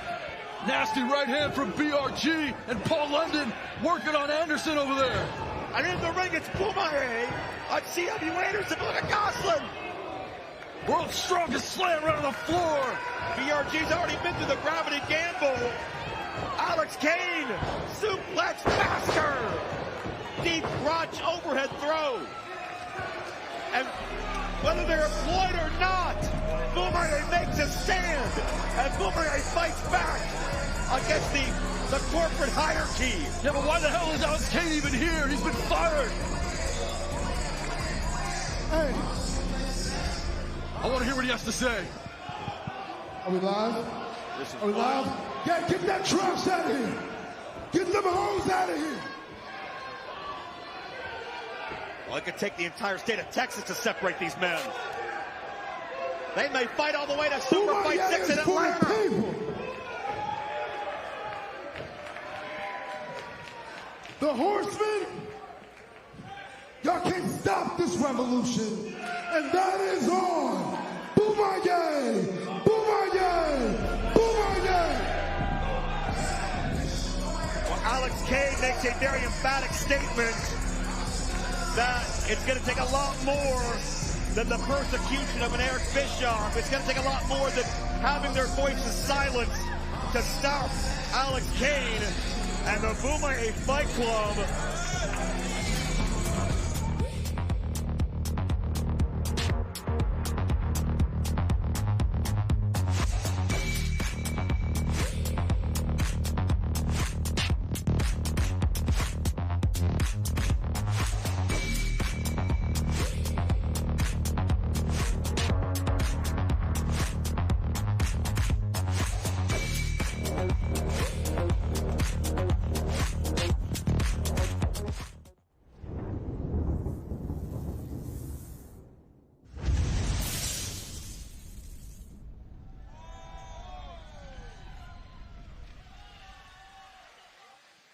Christian, what about that news? Another big-time stars coming to the Major League. Major League Wrestling looks to go back to the future with the debut of Kushida.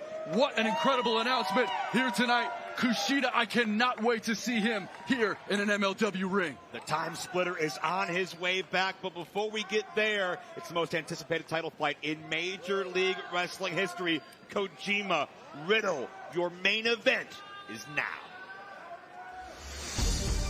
Lariato! Kojima recovers! Will history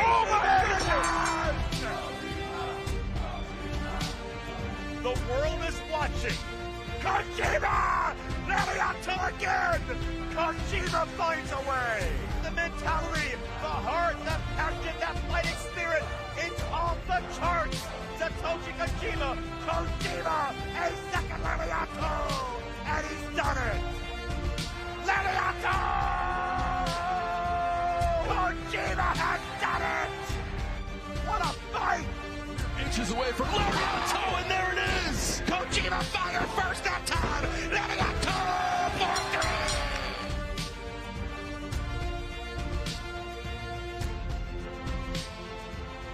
Moments away from our title fight. Let's take a look at the tail of the tape. Satoshi Kojima, renowned for his unmatched durability, this man can take punishment and just keep on coming. With decades of experience, Kojima is one of the most decorated and seasoned wrestlers in the sports today. When there is big pressure and big title fights, Kojima answers every single time. But his opponent, Matt Riddle, brings incredible speed and precision to the ring, an advantage against a methodical opponent like Kojima. His submission game is black belt level. He's owned it from years of MMA and pro wrestling. One mistake from Kojima and it could be all over. A dangerous striker, Riddler's arsenal combines power and unpredictability. The question remains, has Tom Lawlor helped Riddle crack the code of Kojima's legendary style in the intense fight camps? Right now, we're gonna find out. Dallas, Texas. It is now time for your main event of the evening.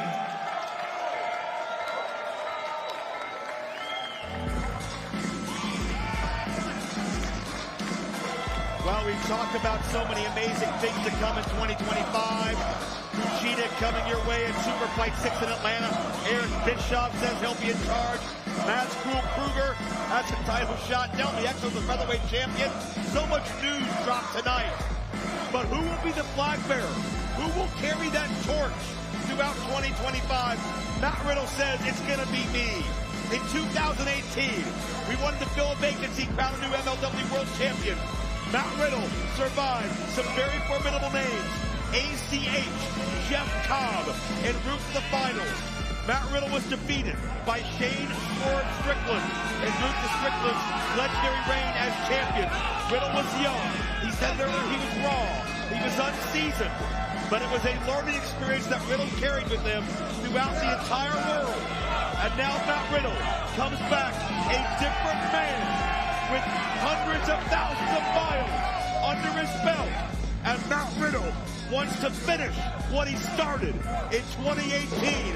Matt Riddle wants to be the man in the major league. In the near 25-year history of this great company, Major League Wrestling, I dare say, this is the match of the century. This is the most decorated match we've seen in Major League Wrestling. Can Riddle achieve his dream of becoming Major League Wrestling World Champion tonight?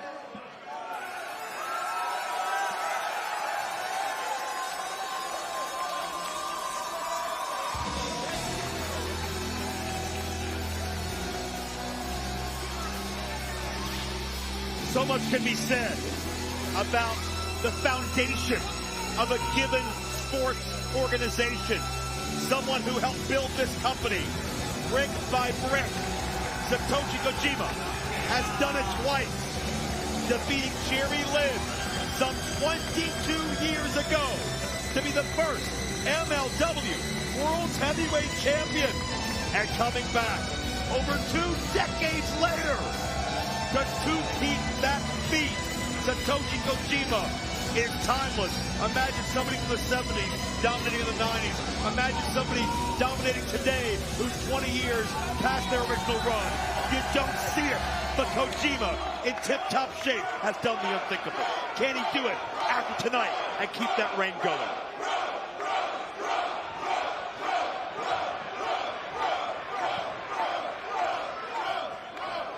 Ladies and gentlemen, your Major League Wrestling Kings of Colosseum main event is set for one fall with a 60-minute time limit, and it is for the MLW World Heavyweight Championship. Introducing first the challenger to my right. He is the winner of the 2024 Battle Riot, wrestling out of Allentown, Pennsylvania, weighing in at 216 pounds, the King of Bros, Matt Riddle!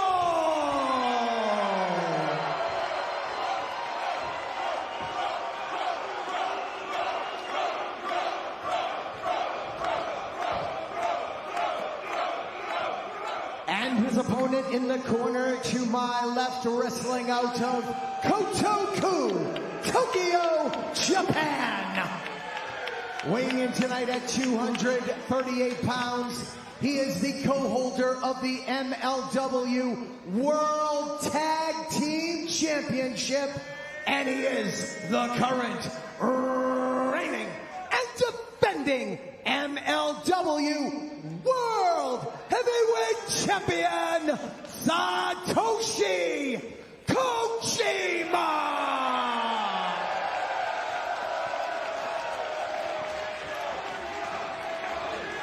It's the legacy of a legend, opposed by the destiny of the determined. Kojima, 604 days combined, cumulative across 2 World Championship reigns. A title Kojima covets so closely, and in turn MLW covets him. But Matt Riddle, his path back here has been filled with legendary names. Jacob Fatu, Sami Callihan, Timothy Thatcher, 39 men in Battle Riot 6. Both these men have built an entire career building momentum. Christian, tonight, only one man leaves with the prize they've coveted so long. So many concurrent storylines in this match, from the injuries that Kojima has fought through in 2024, making every town, certainly as our world champion, helping to sell out Major League Wrestling venues across the country. And for Matt Riddle, a man who's coveted this title for 6 years, now has his chance. He has never been closer to the Major League Wrestling world title. Tonight, can he get it done? Matt Riddle has held championships, but he has never been at the top of the mountain of a major wrestling organization. Kojima has done it in every top Japanese company twice here in Major League Wrestling. More big match experience certainly goes to Kojima.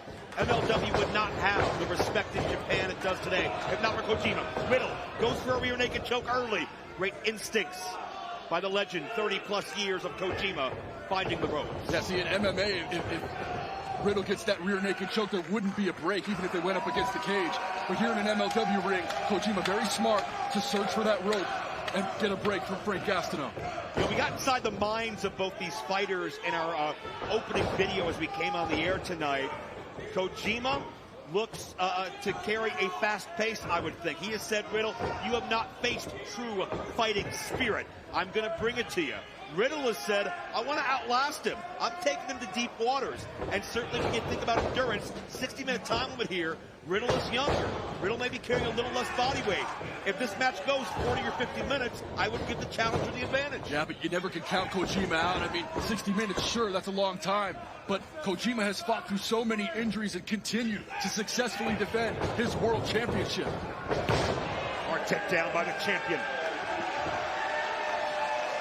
A living legend versus one who sees himself on that perch.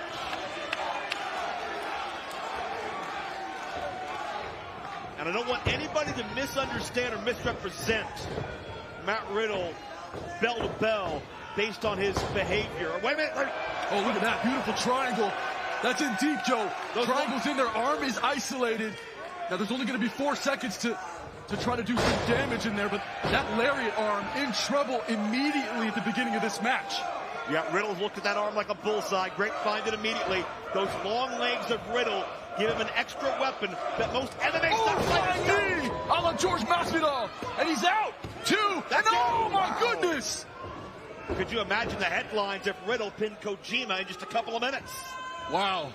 Matt Riddle hit that knee on the button, and somehow Kojima with the instinct to kick out.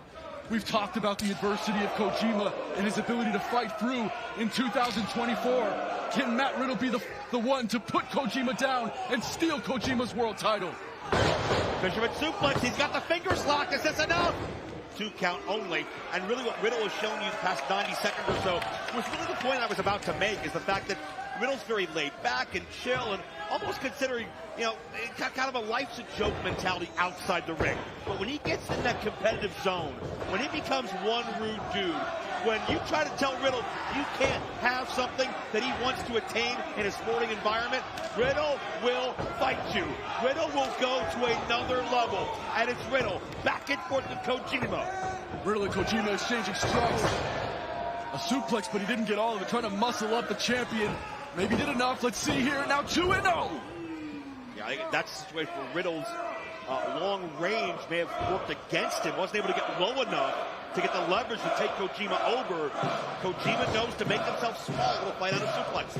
I talked to Matt Riddle earlier tonight. I asked him, I said, you got this championship shot tonight. You're going against one of the best in the world champion, Satoshi Kojima. What are you going to do to take him out? Riddle said, bro, I'm nervous. I'm excited. I want this world title. It's what I've wanted for the last 6 years. And I think I got it tonight. He's confident, is Matt Riddle. Well, you got to be confident. Riddle's been training diligently with Filthy Tom Lawler in Las Vegas. But how do you train against the rapid fire Kojima chops? Over and over, those chops clawing into the chest of Matt Riddle. We've seen Kojima do damage like this before in his championship defenses. Riddle looking worse for wear, trying to catch his breath as the air left his lungs. Yeah, Riddle just trying to cover up the best he can. Kojima charters in on the opposite side.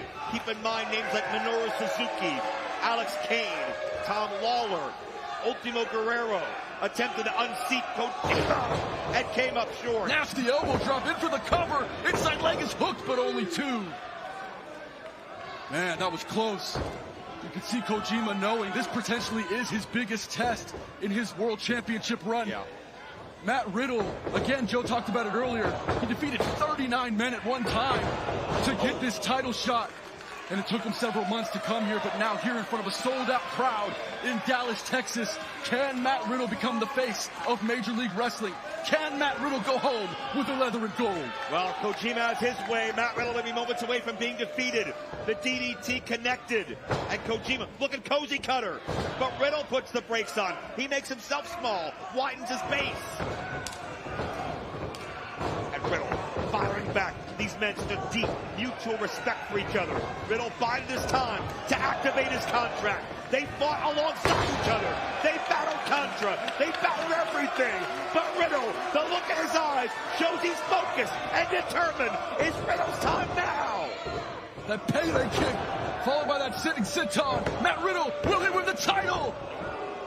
Only 2.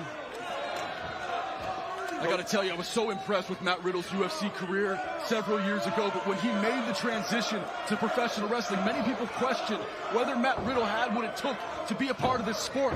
Matt Riddle, over the last number of years, so impressive, winning titles across the earth.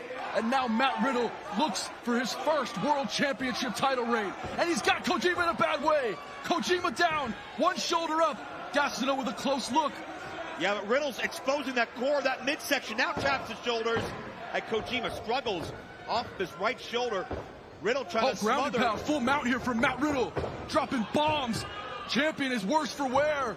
Yeah, Matt Riddle armbar potentially here, Joe. Looking cross arm breaker, Juji Katami, but Kojima that counter clasps his hands together. Riddle gets the full extension. That's in. Kojima close to the ropes going. Very smart. Yeah. Kojima using the space of the ring. Earning that rope break. That's the mark of a legend. Mark of somebody who has built his legacy for over 20 years. You got to notice, Joe, Matt Riddle has been attacking the arms of Kojima. There's another nasty sit-on. But he's trying to take out the arms of Kojima, and that would be a testament to trying to eliminate the lariat from Kojima. Could be going super Broton from the top rope, but Kojima not going to wait to find out. Kojima has studied Riddle intricately. You have to believe his strengths, his weaknesses. Oh! That's a tough fall there. It is. Kojima crashing down, able to get to a vertical base, but Matt Riddle, man, this match so far back and forth between these two men. It's Kojima the advantage now. Man who has meant so much to the Major League in the biggest title fight of his life. Superflex! And he hits it. Kojima able to muscle up Riddle, drop him in the center.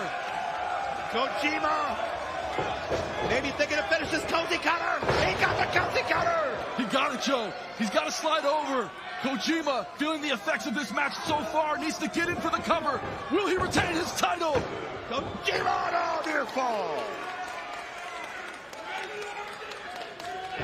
We said earlier it was the determination of destiny versus the legacy of a legend. You're seeing that play out before your eyes. Could it be landing on toe? Kojima he missed. Countered. Oh, and he eats a knee. Matt Riddle drops that knee. Fighting spirit. Yeah, Kojima said he'd show it. Oh, landing on toe. From the other side. Riddle never saw it coming. Goodness gracious. Matt Riddle's head almost off in the front row. Riddle's to his feet. How is he back up on his feet? Oh my gosh! That's got to be it. Fundamental here. Kojima's done it. What? Are you kidding me?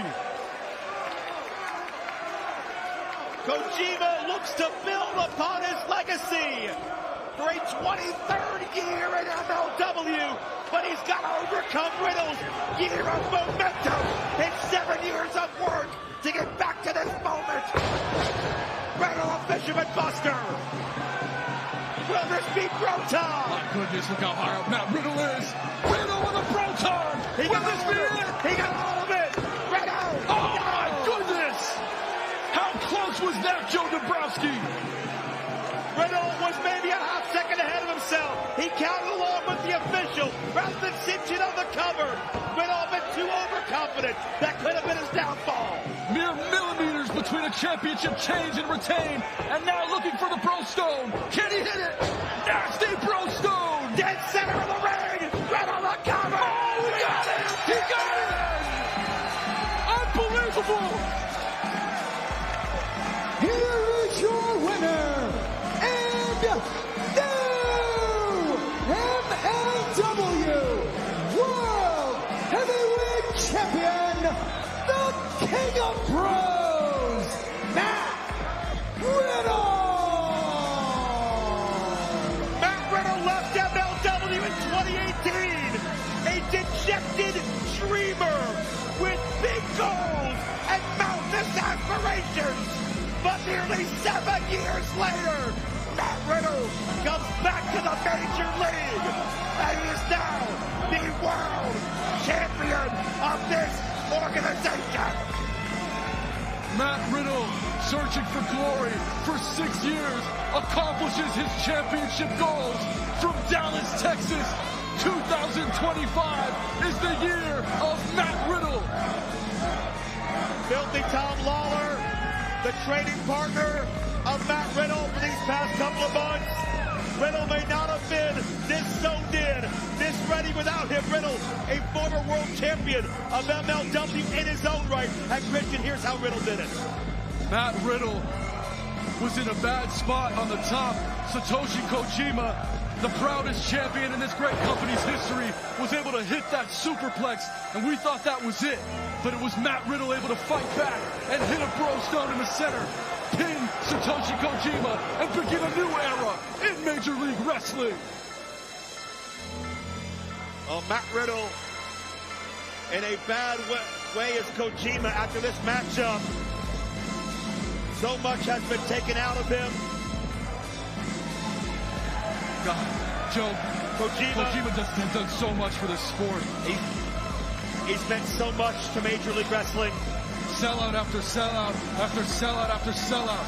Kojima, our world champion. And now 2 great world champions stand in the center. This is what World Championship bouts are all about. This is Major League Wrestling.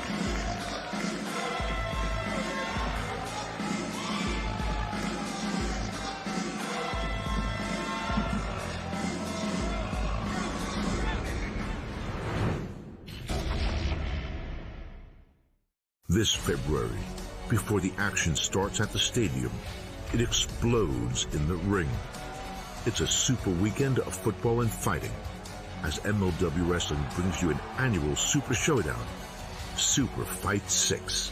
Major League Wrestling, where styles make fights and nothing is off limits. It's a night of epic battles, super clashes, and world title fights that will rock the wrestling world.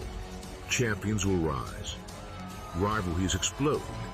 Legends will be born. This is more than a super card. This is a super fight. Their legacies, their moments. MLW Wrestling presents Superfight 6. Live February 8th on YouTube.